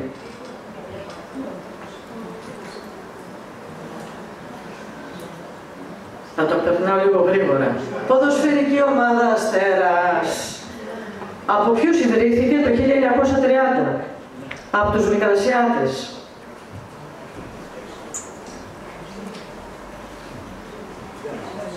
Σταματώ εδώ. Παπά Εμιλιανός. Στην αυλή του σπιτιού του στην Άμφισσα. Θείος του Οσίου Ιακώβου του Τσαλίκη. Αυτός τον έφερε μαζί του, ορφανό, 7-8 χρονών. Το αρχείο μου το έχει δώσει ο Νίκος Εμμανουήλ, πρώην δήμαρχος Καποδιστριακού Δήμου Ιτέας. Ο Παπαεμιλιανός είχε τελειώσει την αστική σχολή της Μάκρης. Σκεφτείτε τι επίπεδο μόρφωσης υπήρχε τότε. Έγινε δάσκαλος, μετά ιερέας. Εδώ έφτασε μεταξύ του 22-25 μετά από πολλές περιπέτειες. Έχοντας μαζί του τον ορφανό ανιψιό του. Και ορκίστηκε στο ειρηνοδικείο της Ιτέας με αύξοντα αριθμό 97. Ως ιερέας της Εκκλησίας του Ευαγγελισμού του Χρυσού και το 31 στην Άμφισσα. Η κόρη του Παπαεμιλιανού ήταν φιλόλογος και στο Καψάλιο. Μαρία Βαμβακοπούλου, το γένος Χατζηγιάννη Βαλάση, απεικονίζεται με τα παιδιά της το 1924 στην Ιτέα. Έχει φύγει βέβαια, δεν είναι εδώ. Οικογένειες, σήμερα είχαμε και το μνημόσυνο του Ηρακλή, του Αντώνη του Κουκουβά, εδώ είναι ο πατέρας του, ο Ηρακλής. Γάμος της Μαρίας στη Λιγάδα, στην Άμφισσα, στη Μητρόπολη της Άμφισσας και κάτω αριστερά φαίνεται η γιαγιά η Χρυσή. περισσότεροι από αυτούς ήρθαν πρώτα εδώ και μετά πήγαν Άμφισσα. Εμμανουήλ Νικόλαος Γεώργιος, πρόεδρος της κοινότητας Ιτέας, γεννήθηκε εκεί. Ο παππούς μου, ο Γιάννης ο Σουβλίδης, η μάνα μου, η θεία μου. Θα σταματήσω εδώ σε αυτές τις δύο μορφές. Η μία είναι η Δέσποινα η Σουβλίδη, η άλλη είναι η Δέσποινα Κρυζή. Βλέπετε τα πρόσωπά τους και το βλέμμα τους. Νομίζω λέει τα πάντα. Το σπίτι εδώ δεν είναι ένα που βλέπουμε πάνω, είναι δύο. Τόσο μικρούλια. Δεξιά-αριστερά είναι δύο σπιτάκια. Στην παραλία της Ιτέας Μικρασιάτες, δεύτερης γενιάς και τρίτης. Είχαν αρχίσει πλέον και ζούσαν με τα δεδομένα της περιοχής. Πάσχα, ανατολικός συνοικισμός. Πάσχα, δυτικός. Τα προχωρώ λίγο γρήγορα. Εδώ είμαστε μπροστά στο μαγαζί του Μπαγιατέρα. Της Γιαννίτσας της Μπαλή. Δυτικός συνοικισμός. Βλέπετε πίσω τα σπίτια πληθόκτιστα. Ξανά. Χόρευαν, τραγουδούσαν. Το είχαν μέσα τους, ήταν στο αίμα τους. Είχαν πλέον μπει στο κλίμα. Κοιτάξτε τι γίνεται, πίσω το καψάλιο, στο βάθος. Να και ένα από τα σπίτια. Πώς ήταν εκεί που ζούσαν. Τρόγλες. Παπαεμιλιανός με την Παπαδιά, παντρεμένοι εκεί.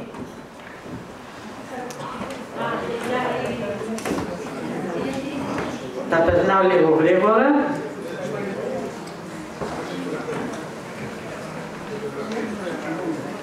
Ο Αστέρας. Εδώ είναι ένα πιστοποιητικό βαπτίσιος του πατέρα της Μαρίας Μαχέρα. Στο πιστοποιητικό γράφεται ποιος είναι ο παππούς, ποια είναι η γιαγιά, η νονά και ότι η ιερέας ήταν ο Αντώνιος Παπαντονίου στο Λιβύσι.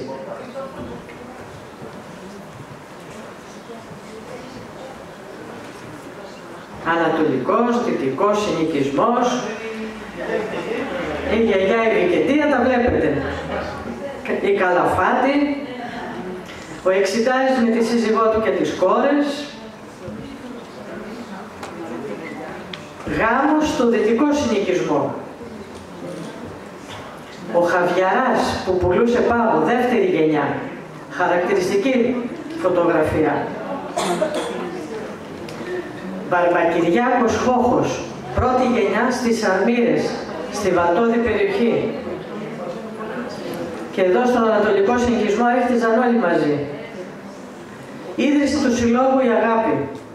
12 Οκτωβρίου του 1978, προσωρινή διοίκηση, 56 χρόνια μετά. Γιατί το γραφείο του η αίθουσα του εστιατορίου του Μικρασιάτη Μιχάλη Σακαλή, στην πλατεία του Δυτικού Συνοικισμού. Ανάλυση στο μέλλον. Εδώ είναι το προσωρινό συμβούλιο. Μετά το πρακτικό 1 έχει σημασία.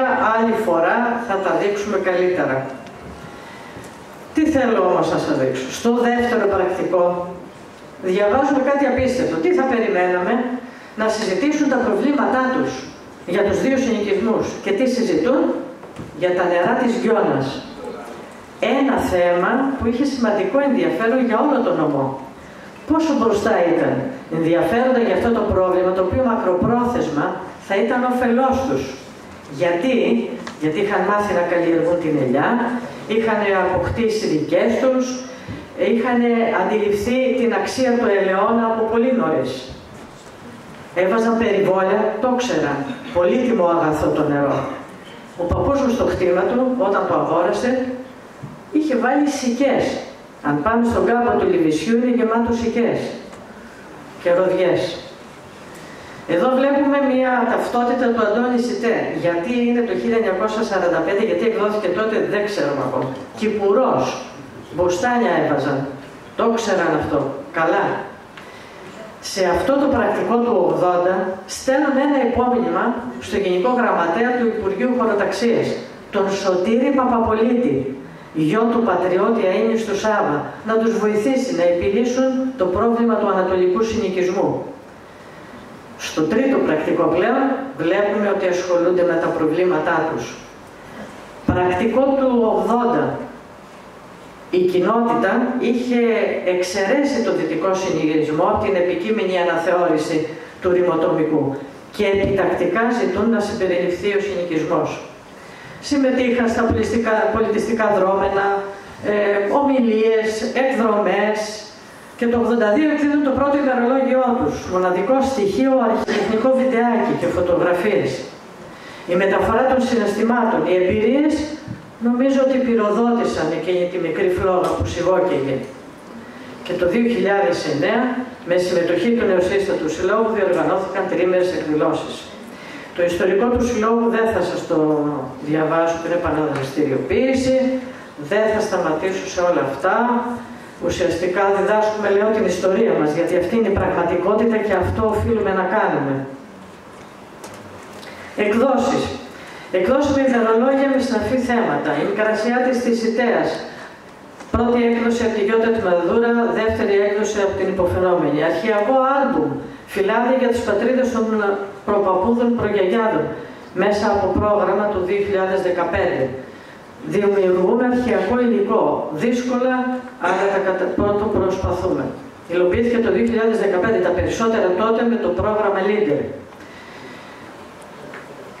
Προχωρώ. Τότε πρωτοσυντάχθηκε και το πρώτο ιστορικό του συλλόγου. Δεν υπήρχε, δεν ξέραμε, ήταν ευκαιρία, έπρεπε να καταθέσουμε για το πρόγραμμα και έτσι έχουμε το ιστορικό. Για να πάμε μια βόλτα τώρα στους δύο συνοικισμούς. Κοιτάξτε τον ανατολικό συνοικισμό ακόμα. Τα στενά σοκάκια, το ένα σπίτι σχεδόν πάνω στ' άλλο. Η πλατεία, η χαρακτηριστική με τον πλάτανο. Ξανά τα σπιτάκια, τα στενά δρομάκια, σημερινές φωτογραφίες. Προσφυγικό σπίτι, προσφυγικό, ανάπλαση των δύο συνοικισμών, των περιοχών. Δεν θα πω παραπάνω, το αφήνω και όποιος να πω. Λοιπόν, υπάρχει έτοιμη μελέτη για την ανάπλαση του δυτικού συνοικισμού με τη βοήθεια τότε της Πέγγης Σαραβαντινού που ήταν τεχνικός σύμβουλος. Ολοκληρώθηκε η μελέτη, 503.000 ευρώ ήταν με το ΦΠΑ. Το 2013 ακόμα δεν έχει γίνει. Και είχε ξεκινήσει και μελέτη για τον ανατολικό συνοικισμό που ήταν πιο δύσκολος. Αυτά τα λέω για να τα πούνε. Έτσι. Δυτικός συνοικισμός πλατεία Σακαλή. Εδώ μέσα είναι η ταβέρνα που ήταν και το πρώτο γραφείο. Εδώ είναι το Παγιαντέρα. Τραγουδούσε συνέχεια Παγιαντέρα. Του είναι το Παρατσούκλι. Δυτικός συνοικισμός, οδός Μικράς Ασίας. Έχει μείνει ένα σπίτι, το λογότυπό μας. Σύλλογος Μικρασιατών Ιτέας Φωκίδας, έτος ίδρυσης το 1978, επανίδρυση 2009. Ήταν πρόταση του συμπατριώτη μας, εξαιρετικού καλλιτέχνη και μαρμαροτεχνίτη, πρέπει να το λέμε, του Παναγιώτη του Χαβιαρά, από το Διεθνές Συμπόσιο Γλυπτικής το 2006 στη Νίκαια της Αττικής, έργο του Πιέρ Καράν. Τα βιβλία και τα έντυπα που εκδώσαμε, τα περνάω λίγο γρήγορα. Το Δημοτολόγιο Προσφύγων, το βασικό τεκμήριό μας, το επανατυπώσαμε γιατί καταστρεφόταν, έτσι είναι γραμμένο μέσα. Αγουρίδης, Αχλάδη, λέει ποιοι ήρθαν, πώς ήταν στην οικογένεια, από ποιες περιοχές. Κύος, Μάκρη, Προύσα, είχα γράψει και ένα πρόλογο, επίτηδες, για να μαθαίνουν οι επόμενες γενιές κάποια πράγματα. Κάποια να τα αποφεύγουν και κάποια να τα ενστερνίζονται. Αυτό είναι το άλμπουμ, το έχουμε και εκεί. Από όλες τις περιοχές από όπου ήρθαν Μικρασιάτες εδώ στην περιοχή μας. Μικρασιάτης Σιτέας ο Ερχομός, 2015. Εδώ είναι τα οπισθόφυλλα, γίνεται αναφορά στη Γιώτα τη Μαδούρα. Δήμος Δελφών, για τα 100 χρόνια της μικρασιατικής καταστροφής εξέδωσε ένα επαιτειακό ημερολόγιο. Ζητήθηκε από το σύλλογό μας να καταθέσουμε στοιχεία. Φυσικά και καταθέσαμε. Είχα τιμή να μου ζητηθεί να ετοιμάσω το υλικό, κάτι που το έπραξα. Αλλά το υλικό ήταν πολύ μεγάλο. Θα ήθελα άλλα 2-3 ημερολόγια. Εγγράφος όμως παρακάλεσα το εξής: να μην χρησιμοποιηθεί αυτό το υλικό από τον οποιονδήποτε, να ζητηθεί άδεια, γιατί είναι ο μόνος τρόπος να μην γίνεται παραποίηση στοιχείων, είναι έρευνα, είναι επιμέλεια και ο σκοπός είναι ένας: να κρατήσουμε το σύλλογο ζωντανό, κύτταρο, ενωμένοι, με υπευθυνότητα, με εμπιστοσύνη μεταξύ μας και ο καθένας μας να συμπληρώνει αυτό το τεράστιο παζλ. Εκδηλώσεις, πολλές. Στέκομαι και ξεκινώ από τον έπαινο προόδου. Είχαμε φτιάξει έπαινο προόδου 2017, 2018 και 2019 και το δίναμε στους μαθητές που αποφοίτησαν από το Λύκειο Γυμνάσιο και είχαν καταγωγή από τη Μικρά Ασία. Τους δίναμε συγχρόνως δημοτολόγιο και το βιβλίο Ερχομός. Τελειώνουμε. Θα με μαλώσει και ο κύριος Κατσιγιάννης. Αυτό είναι, μόνο αυτό σκέφτομαι τώρα. Εδώ είναι από εκδηλώσεις, φιλόλογοι, εξαίρετοι επιστήμονες, πολλές εκδηλώσεις, θεατρικά, συγγραφείς, παρουσιάσεις βιβλίων. Προσπάθησα να βάλω φωτογραφίες από όλα τα διοικητικά συμβούλια για να μην παρεξηγηθεί κανένας. Το έχουμε, οι μακρινολιβισιανοί έχουμε και αυτό το πρόβλημα, τι να κάνουμε. Εδώ είναι το Μερκούριο, είναι, εκεί στεγάζεται τώρα ο Σύλλογος, δωρεάν από το Δήμο Δελφών, τα μουσικά μας όργανα, στη Σμύρνη 2023, στάση και πολλούς άλλους συλλόγους. Μουσικό σχολείο Άμφισσας. Εδώ είναι οι εξαίρετες επιστήμονες οι οποίες βοήθησαν και αντιλήσαμε τα στοιχεία για όλο το Δήμο Δελφών. Παρουσιάσεις 2025, 17, τα περνάω γρήγορα, θα έχω να συμπυκνώσει λίγο, είμαστε κοντοί, κάπως έχουμε βγει. 17, 16, εκδηλώσεις από τα εγγένεια του πρώτου γραφείου μας το 2015, προϋπόθεση τότε του προγράμματος.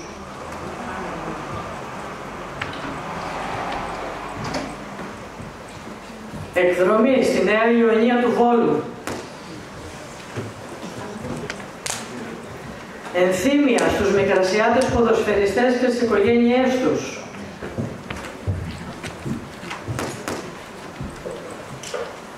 Λουκάς Γκούλντας που είχε φέρει την εικόνα του Αγίου Γεωργίου του Χαλιναρά. Ξανά, Κλείδωνας. Έχουμε μουσικά όργανα, δεν έχουμε κατορθώσει να τα δουλέψουμε στα χέρια. Οι στολές.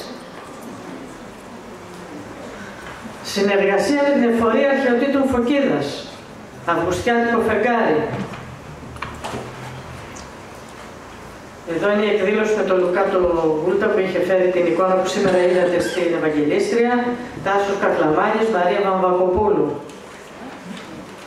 Εδώ είναι η επίσκεψή μας στη Νέα Μάκρη. Μαγειρεύαμε κιόλας. Η εκκλησία μας, Παπαθεοφύλακτε, Λιτανία στην Ευαγγελίστρια το 22. Το σήμα της Όψε, θεατρική παράσταση, σκοπός μας. Δεν πρέπει να ξεχνάμε. Αλήτρωτες και αλυσμόητες πατρίδες. Ευχαριστώ όσους μου δίνουν τα στοιχεία για την καταγραφή των γενεαλογικών δέντρων. Έχει μεγάλη σημασία, σας το είπε άλλωστε και ο Τάσος. Εδώ είναι αριθμός προσφύγων που έφτασαν στην περιοχή. 1089 στην Ιταία. Βλέπετε Άμφισσα, Δεσφίνα, Γαλαξίδη, Χρυσό, Δελφή, Σερνικάκη. Μετά πόσοι έφυγαν από πού και έφτασαν. Αυτή είναι η φωτογραφία της Μάκρης. Αυτή είναι η φωτογραφία της Ιτέας. Μοιάζουν. Από θάλασσα έφυγαν, σε θάλασσα ήρθαν. Κλείνοντας, θα παραθέσω αυτό που είχα γράψει τότε στον ερχομό. Σκοπός θα είναι ένας και πρέπει να είναι, όχι στη λύθη. Όχι στο σβήσιμο από το μυαλό μας εκείνων των δικών μας πατρίδων. Χρέος μας στους παππούδες, στις γιαγιάδες, στους γονείς μας, αλλά και στα παιδιά μας, στα εγγόνια μας που δεν θα ξέρουν. Πάντοτε θα ταξιδεύουμε. Είτε με το καράβι του παραμυθιού, είτε με το καράβι των αναμνήσεων, είτε με το καράβι της ιστορίας. Και οπωσδήποτε με το καράβι της μουσικής, που φέρνει χαρά, αγαλίαση, ξαλάφρωμα από τον πόνο και τη λύπη. Είναι τα δικά μας καράβια, αυτά που έφεραν τους δικούς μας. Είμαστε καπεταναίοι, πιστεύω θα τα καταφέρουμε και αντέχουμε. Αυτή είναι η εικόνα της Ιτέας του 27. Ευχαριστώ θερμά για την υπομονή σας και με τη βοήθεια του Χριστού και της Παναγιάς ελπίζω να ξαναανταμώσουμε.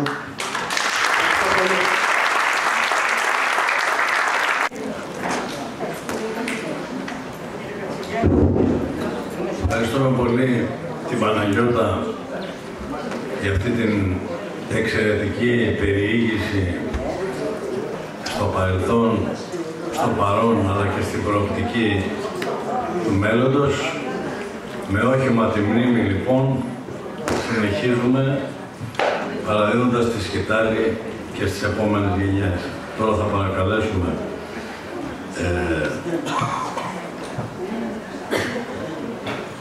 τον κύριο Κώστα Κατσιγιάννη, πολιτικό μηχανικό, πρώην πρόεδρο της Γενικής Διεύθυνσης του ΕΤΟ, επίτιμος μέλος της Λυκείας, να μας παρουσιάσει το θέμα ιστορικά μνημεία της Λυκείας.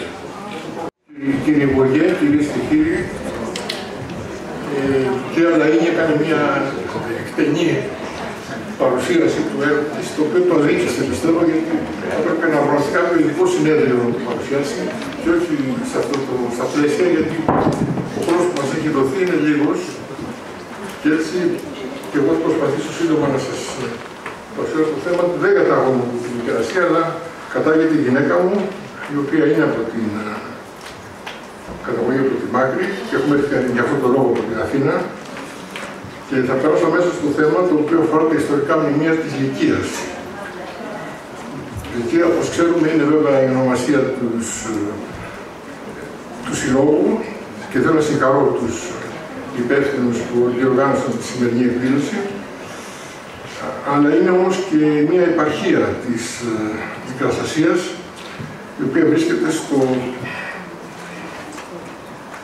νοτιοδυτικό άκρο της Μικράς Ασίας, η Λυκεία βλέπετε εδώ, συνορεύει βόρεια με την Καρία και ανατολικά με την βορειοδυτικά με την Καρία, βορειοανατολικά με την Παμφιλία και την Πισιδία. Το χαρακτηριστικό της Λυκείας είναι ότι η μόνη επαρχία αρχαία επαρχία της Μικράς Ασίας, η οποία βρέχει ταυτόχρονα από το Αιγαίο Πέλαγος και από την Μεσόγειο. Η Λυκεία αναφέρεται στα κείμενα των Χεταίων, γύρω στο 1500 π.Χ., αλλά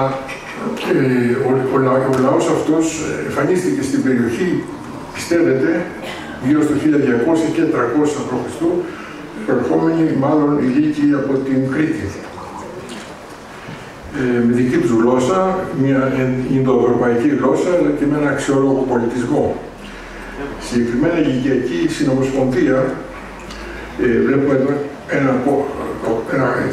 κατά προσέγγιση ένα χάρτη της Λυκείας, η Συνομοσπονδία των Πόλεων, γιατί υπήρχε μια Συνομοσπονδία, ξεκίνησε να λειτουργεί τον 6ο π.Χ. αιώνα και έφτασε αργότερα κατά τους ρωμαϊκούς χρόνους σε μια τελειότητα, όταν η περιοχή απελευθερώθηκε από τις διάφορες επιδρομές που γίνονταν τότε και από τους κατακτητές και δημιουργήθηκε αυτή η Συνομοσπονδία, η οποία αποτελείται από 23 πόλεις, κράτη, με το χαρακτηριστικό της αντίθεσης με την Ελλάδα, όπου οι πόλεις ήταν σε αντιμαχόμενες μεταξύ τους, εδώ οι πόλεις ήταν σε σύμπνοια και κάθε χρόνο συγκεντρώνονταν οι πρόσωποι τους στην Ξάνθο, των γειτών, για να εκλέξουν τους εκπροσώπους τους δημοκρατικά, με ψηφίζοντας.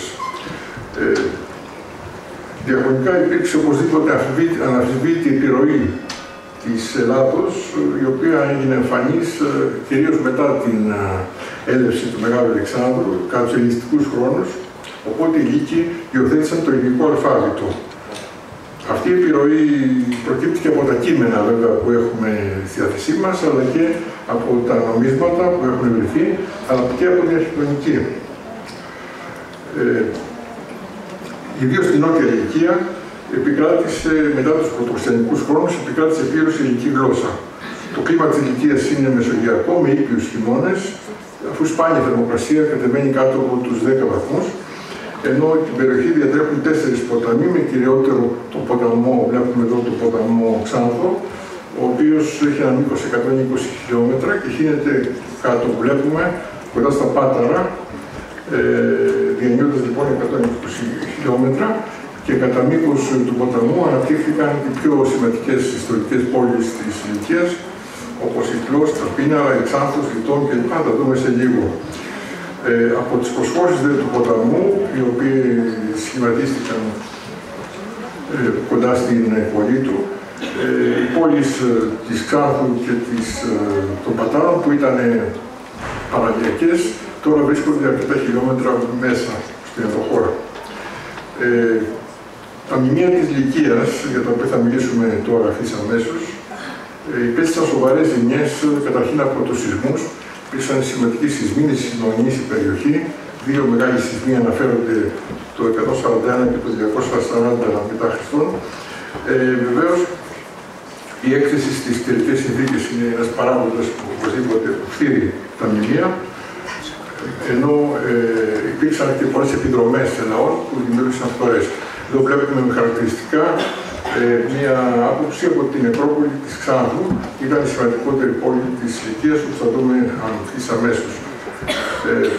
Αυτός ο τεράστιος μνημειακός πλούτος της Λυκίας δέχτηκε ένα σοβαρό πλήγμα μετά το 1840, όταν ένας Βρετανός περιηγητής και αρχαιολόγος, Sir Charles Fellows, με ορμητήριο τη Σμύρνη, προχώρησε σε ιδρυτικές επισκέψεις στην περιοχή της Ξανθού, όπου εκτέλεσε αρχικά ορισμένες αρχαιολογικές ανασκαφές, αλλά τελικά το 1841 εκπώνησε ένα, έτσι ας το πούμε, προγραμμένο σχέδιο υφαρπαγής των αρχαιοτήτων και φρόντισε ώστε να μεταφερθούν στο Λονδίνο ένας τεράστιος όγκος αρχαίων αντικειμένων, συγκεκριμένα 82 μεγάλες κάσες με αρχαία ευρήματα, καθώς και 2 μεγάλοι οικιακοί τάφοι ολόκληροι μεταφέρθηκαν από το λιμάνι των Πατάρων με πλοία του πολεμικού ναυτικού, του βρετανικού πολεμικού ναυτικού, ήταν οργανωμένοι αυτοί οι κλοποί, μεταφέρθηκαν στο Λονδίνο και εκδίδεται σήμερα στο Βρετανικό Μουσείο από το λιμάνι των Πατάρων. Εδώ βλέπουμε μια φωτογραφία από το ημερολόγιο του Fellows, χαρακτηριστικό του ημερολόγιο της περίοδου εκείνης, δηλαδή του 1842.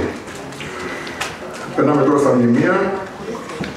Ξεκινάμε από το μνημείο των Νηρίδων, ο τάφος των Νηρίδων. Είναι των αρχών 4ου π.Χ. αιώνα, βρέθηκε υπό μορφή ερειπίων κοντά στην Ξάνθο. Προφανώς λόγω του σεισμού μετατράπηκε σε ερείπια. Αυτός ο τάφος, τα ερείπια μάλλον, μεταφέρθηκαν όλα από τον Fellows το 1842. Ανασερολογήθηκε βέβαια στο Λονδίνο και βέβαια βρίσκεται στο Βρετανικό Μουσείο. Αποτελεί αριστούργημα προφανώς της οικιακής ταυτικής τέχνης, αλλά ταυτόχρονα είναι και σπουδαίο έργο Ελλήνων αρχιτεκτόνων και ερευνητών που συνεργάστηκαν με τους Λύκειους για τη δημιουργία του. Η αρχιτεκτονική του μνημείου παρουσίαζε ομοιότητες με ναούς ελληνικούς δωρικού ρυθμού, όπως βλέπουμε στην εικόνα, καθώς επίσης υπάρχει μια ομοιότητα με το μαυσολείο της Αλικαρνασσού, της Ικαρίας. Στο αρχαιολογικό χώρο της Ξάνθου, βλέπετε πάνω, υπάρχει η βάση του μνημείου των Νηρίδων. Αυτή δεν μπόρεσε ο Fellows να τη μεταφέρει και έχει παραμείνει στον αρχαιολογικό χώρο της Ξάνθου. Περνάμε τώρα στην Ξάνθο, η οποία βέβαια, τις οποίες βλέπουμε εδώ στο χάρτη που είναι η Ξάνθος, η οποία είναι παλιά πρωτεύουσα της Λυκίας, η οποία έχει 46 χιλιόμετρα νότιο-ανατολικά, βρίσκεται από την Μάκρη. Φετιγέ λέγεται σήμερα, η σημερινή ονομασία της Μάκρης από το 1935. Η Ξάνθος έχει ενταχθεί στο Παγκόσμιο Κατάλογο Πολιτιστικής Κληρονομιάς της UNESCO από το 1988. Ο βασικός λόγος της ένταξης είναι ότι ο χώρος δείχνει κατά τον καλύτερο τρόπο τη μίξη των οικιακών παραδόσεων και της ελληνικής επίδρασης, κυρίως στον τομέα της ταφικής τέχνης. Οι τάφοι και οι σαρκοφάγοι που βρέθηκαν στην Ξάνθο αποτελούν μοναδικά δείγματα αρχαίας ταφικής αρχιτεκτονικής. Βλέπουμε εδώ και μία εικόνα επίσης από την Ξάνθο.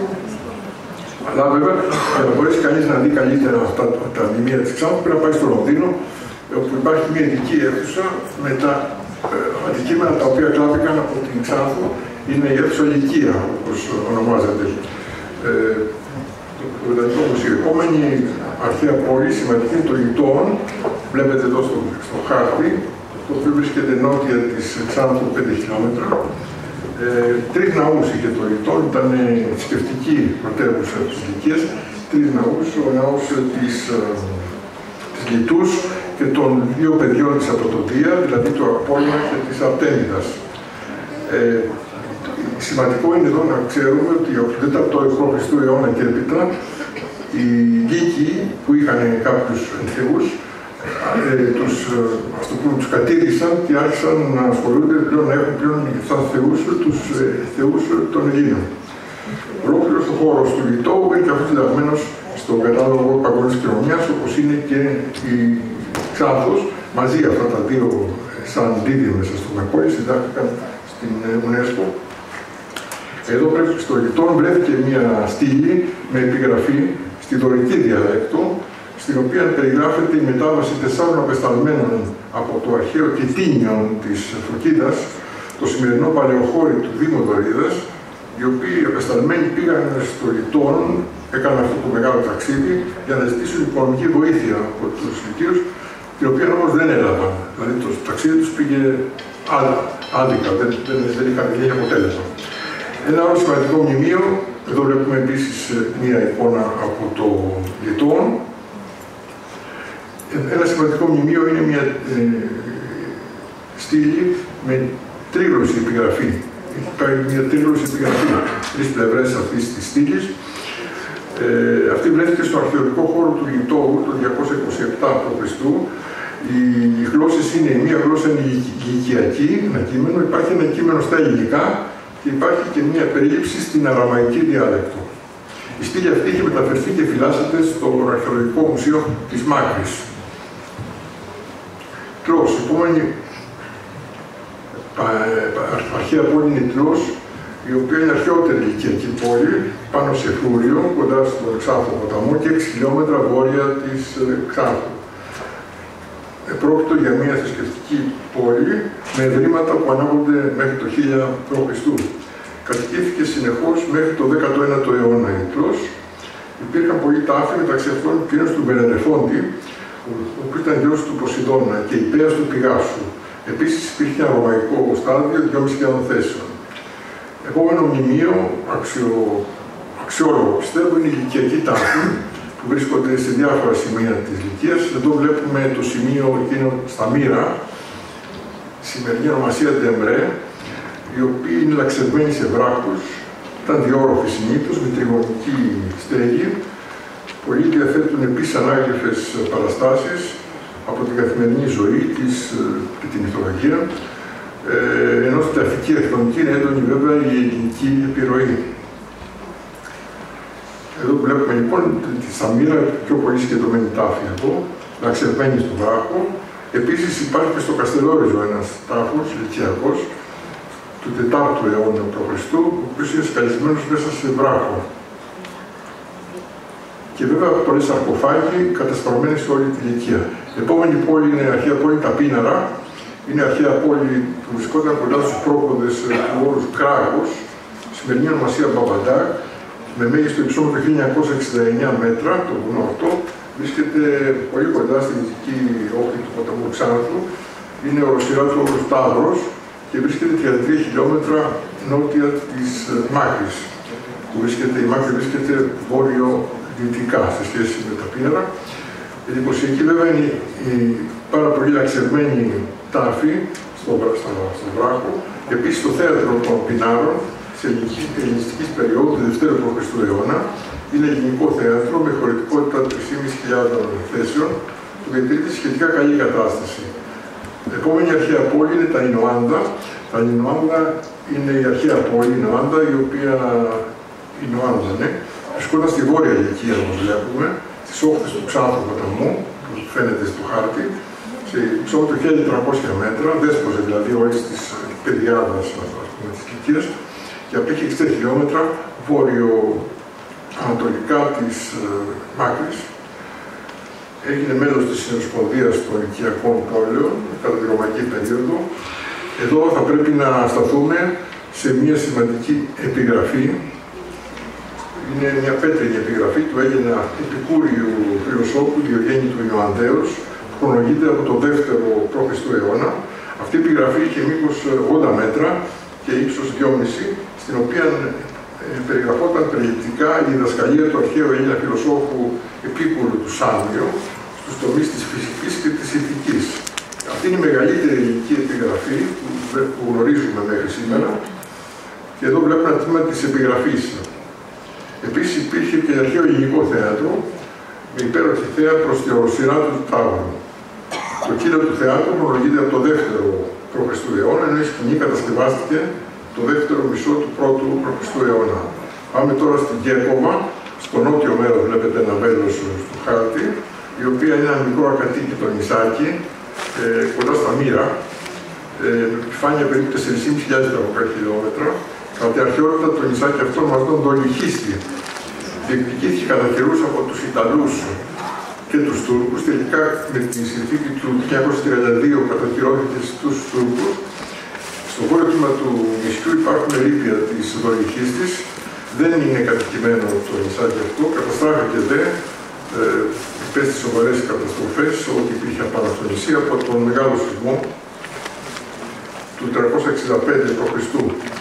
Η πόλη ξαναχτίστηκε από κάποιους βυζαντινούς χρόνους, αλλά εγκαταλείφθηκε μετά τις επιρροβές των Αράβων. Ένα χαρακτηριστικό που έχει σχέση με τον τουρισμό της περιοχής είναι ότι μεγάλο τμήμα της αρχαίας πόλης είναι κάτω από την επιφάνεια της θάλασσας, λόγω του σεισμού, και είναι επισκέψιμο βέβαια από το νησί για τους τουρίστες με ειδικά σκάφη που διαθέτουν διαφανές δάπεδο και έχει ανακηρυχθεί εξοδευόμενη ζώνη με διάταγμα 1990. Επόμενη είναι τα Πάταρα. Τα Πάταρα βρίσκεται, που βλέπετε, στο νότιο-δυτικό άκρο της Μικράς Ασίας και της Λυκίας, βέβαια. Είναι σημαντική πόλη, αφού είναι το επίνειο της Ξάνθου και σημαντικό λιμάνι από την αρχαιότητα, κοντά στις εκβολές του ποταμού Ξάνθου, 90 χιλιόμετρα απέχει από τη Μάκρη. Στα Πάταρα λειτουργούσε μαντίο, κυρίως κατά τους χειμερινούς μήνες, και έφτασε κάποια στιγμή να συναγωνίζεται στη σημασία το μαντίο των Δελφών. Τα Πάταρα είναι η γενέτειρα του Αγίου Νικολάου, του Επισκόπου Μύρων, παρήκμασαν βέβαια μετά την εποχή του Ιουστινιανού. Στον επισκέψιμο αρχαιολογικό χώρο, χειρότερα μνημεία, είναι το βουλευτήριο, βλέπουμε το αμφιθέατρο του βουλευτηρίου. Ήταν τετράγωνο κτίριο το βουλευτήριο και το αμφιθέατρο αυτό είχε χωρητικότητα 1.400 ατόμων και εδώ γίνονταν οι συνελεύσεις της Συνομοσπονδίας των Λυκιακών Πόλεων της Λυκίας. Ναι. Επίσης, στα Πάταρα υπάρχει ένα αρχαίο ελληνικό θέατρο του 3ου π.Χ. αιώνα, το οποίο πέστη βελτιώσεις επί του Ρωμαίου Αυτοκράτορα Αδριανού το 120 περίπου π.Χ. οπότε και αυξήθηκε η χωρητικότητά του σε 6.000 θέσεις. Όσο του προσωρμίστηκε ο Απόστολος Παύλος κατά την τρίτη περιοδία του, προερχόμενος από τη Ρόδο, μαζί με τον Ευαγγελιστή Λουκά και άλλους προσκυνητές. Το τελευταίο μνημείο που θα παρουσιάσουμε είναι η εκκλησία του Αγίου Νικολάου, στα Μύρα. Βλέπουμε εδώ στο χάρτη, δείχνει τα Μύρα, νότια Λυκία. Η πιο διάσημη προσωπικότητα της Λυκίας υπήρξε ο Άγιος Νικόλαος, όπως είπαμε, αρχικά ιερέας στα Πάταρα, όπου γεννήθηκε γύρω στο 270 και έπειτα επίσκοπος Μύρων. Φυλακίστηκε για τις ιδέες του, επί της εποχής εκείνης απελευθερώθηκε με μέρημνα του Μεγάλου Κωνσταντίνου, οπότε και απολαστάθηκε στον επισκοπικό του θρόνο. Έλαβε μέρος στην πρώτη Οικουμενική Σύνοδο στην Νίκαια. Πέθανε το 330 ο Άγιος Νικόλαος. Η Εκκλησία τώρα στη μνήμη του Αγίου Νικολάου, είναι βασιλική Μετατρούλου και χτίστηκε το 520 επί Αυτοκράτορος Ιουστίνου του Πρώτου, θείου του Ιουστινιανού, πάνω στα ερείπια παλιού πρωτοχριστιανικού ναού, όπου λειτουργούσε ο Άγιος Νικόλαος ως επίσκοπος. Κάτω από την εκκλησία δηλαδή υπήρχε η πρωτοχριστιανική εκκλησία. Αυτή η εκκλησία συγκαταλέγεται από τους ειδικούς ανάμεσα στα τρία σε σπουδαιότητα βυζαντινά κτίσματα ολόκληρης της Μικράς Ασίας. Εδώ βλέπετε το κοινοτάφιο του Αγίου. Τα λείψανα του Αγίου κλάπηκαν από 62 Ιταλούς ναυτικούς σε οργανωμένη επιχείρηση κατά την περίοδο των Σελτζούκων, που φύλαξαν τον τάφο. Οι Σελτζούκοι είχαν φύγει εκείνη την ημέρα γιατί είχαν κάποια μάχη γινόταν και έτσι οι Ιταλοί βρήκαν την ευκαιρία να κλέψουν τα λείψανα και να τα μεταφέρουν στον Πάρη της Ιταλίας, που κατασκευάστηκε η ομώνυμη εκκλησία του 11ου αιώνα και όπου ο Άγιος εορτάζεται στις 9 Μαΐου από τους Καθολικούς, η μέρα που μεταφέρθηκαν τα λείψανα. Μάλιστα εκεί η εικόνα μπαίνει και στη θάλασσα, γίνεται ολόκληρη τελετή. Η δεξιά του Αγίου βρίσκεται στο Βουκουρέστι. Ο αριστερός βραχίωνας είναι στο Ρήμινι. Επίσης, απότιμα του αριστερού βραχίωνα βρίσκεται στο Μητροπολιτικό Ναό του Βόλου, ενώ ένα δόντι του Αγίου στη Μονή Αγίας Λάβρας Καλαβρίτων. Στις 6 Δεκεμβρίου 1992, στην κατάμεστη εκκλησία του Αγίου Νικολάου, τελέστηκε η Θεία Λειτουργία από τον Οικουμενικό Πατριάρχη. Έκτοτε και σχεδόν κάθε χρόνο τελείται λειτουργία με την παρουσία πολλών πιστών από την Ελλάδα. Η εκκλησία είναι χαρακτηρισμένη ως μουσείο με μεγάλη επισκεψιμότητα, ιδίως από Ρώσους τουρίστες που έρχονται από την Ατάλια. Κυρίες και κύριοι, αυτά ήταν τα μνημεία. Τελειώνοντας, θέλω να σας πω δύο λόγια. Πριν από το 1922 κατοικούσαν στη Λυκία, σε ολόκληρη τη Λυκία, περί τους 10.000 Έλληνες. Με την ανταλλαγή των πληθυσμών το 1923 εξέλιξε η φυσική παρουσία των συμπατριωτών μας. Εδώ μια γενική άποψη από το Λιβύσι, το οποίο απέχει 10 χιλιόμετρα από τη Μάκρη. Όμως, παραμένουν τα μνημεία που δημιουργήθηκαν με την ουσιαστική συμβολή των αρχαίων Ελλήνων και αναθυμίζουν τη διαχρονική παρουσία του ελληνικού στοιχείου στην περιοχή. Μια παρουσία που πιστοποιείται και από τα κείμενα της UNESCO, αφού στην επίσημη ιδεολογική έκθεση για την ένταξη της Ξάνθου και του Λιτώου στον κατάλογο των μνημείων παγκόσμιας κληρονομιάς, το έτος 1948, αναφέρεται επιλέξει το εξής. Το αξιόλογο αρχαιολογικό σύνολο των πόλεων Ξάνθου και Λιτώου αποτελεί λαμπρό παράδειγμα μίξης των λυκιακών παραδόσεων και της ελληνιστικής επιρροής στους τομείς της αρχιτεκτονικής, της λυπικής και της ταυτικής τέχνης. Εδώ βλέπουμε μια επιγραφή αριστερά στα ελληνικά που βρέθηκε στην Ξάνθο και δεξιά τα αρχικά μνημεία με κείμενα στα ελληνικά που βρέθηκαν στο Λιτό. Σας ευχαριστώ πολύ.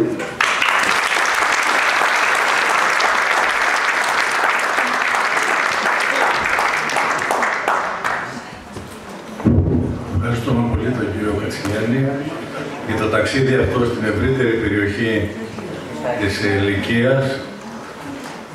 Πρέπει να σας πω εδώ ότι η Λυκία θεωρείται και ως μία από τις πατρίδες του Απόλλωνα, του αρχαίου Θεού. Ο Λύκειος Απόλλων είναι ο Θεός του φωτός. Η Λυκία σημαίνει φως, από εκεί βγαίνει και η λέξη λουξ που μας φωτίζει. Άρα λοιπόν το φως είναι κυρίαρχο σε αυτήν την αίθουσα, μέσω της Λυκίας.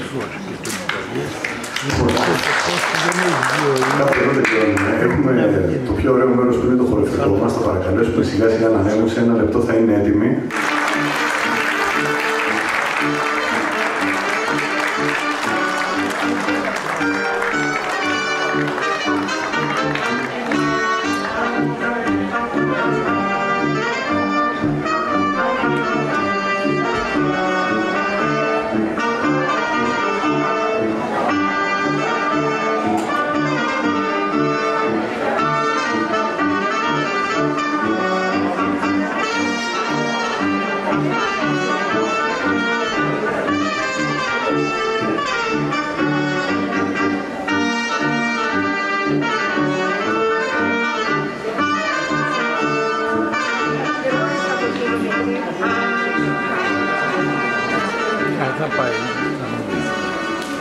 Δεν είναι εγώ.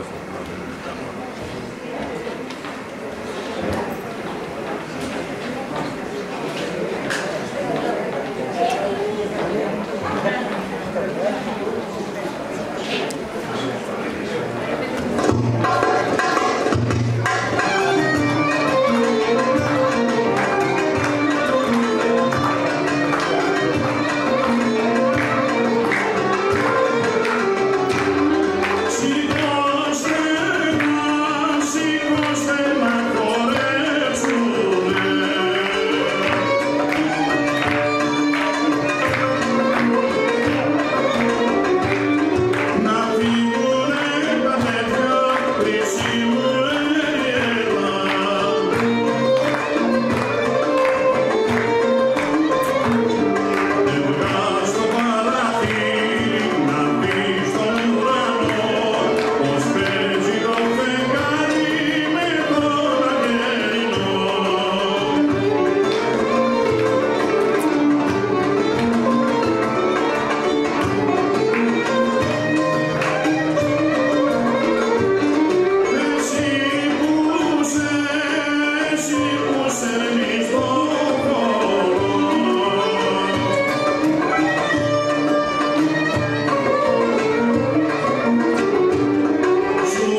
Φεύγετε. Καλώς.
Πάμε εσύ.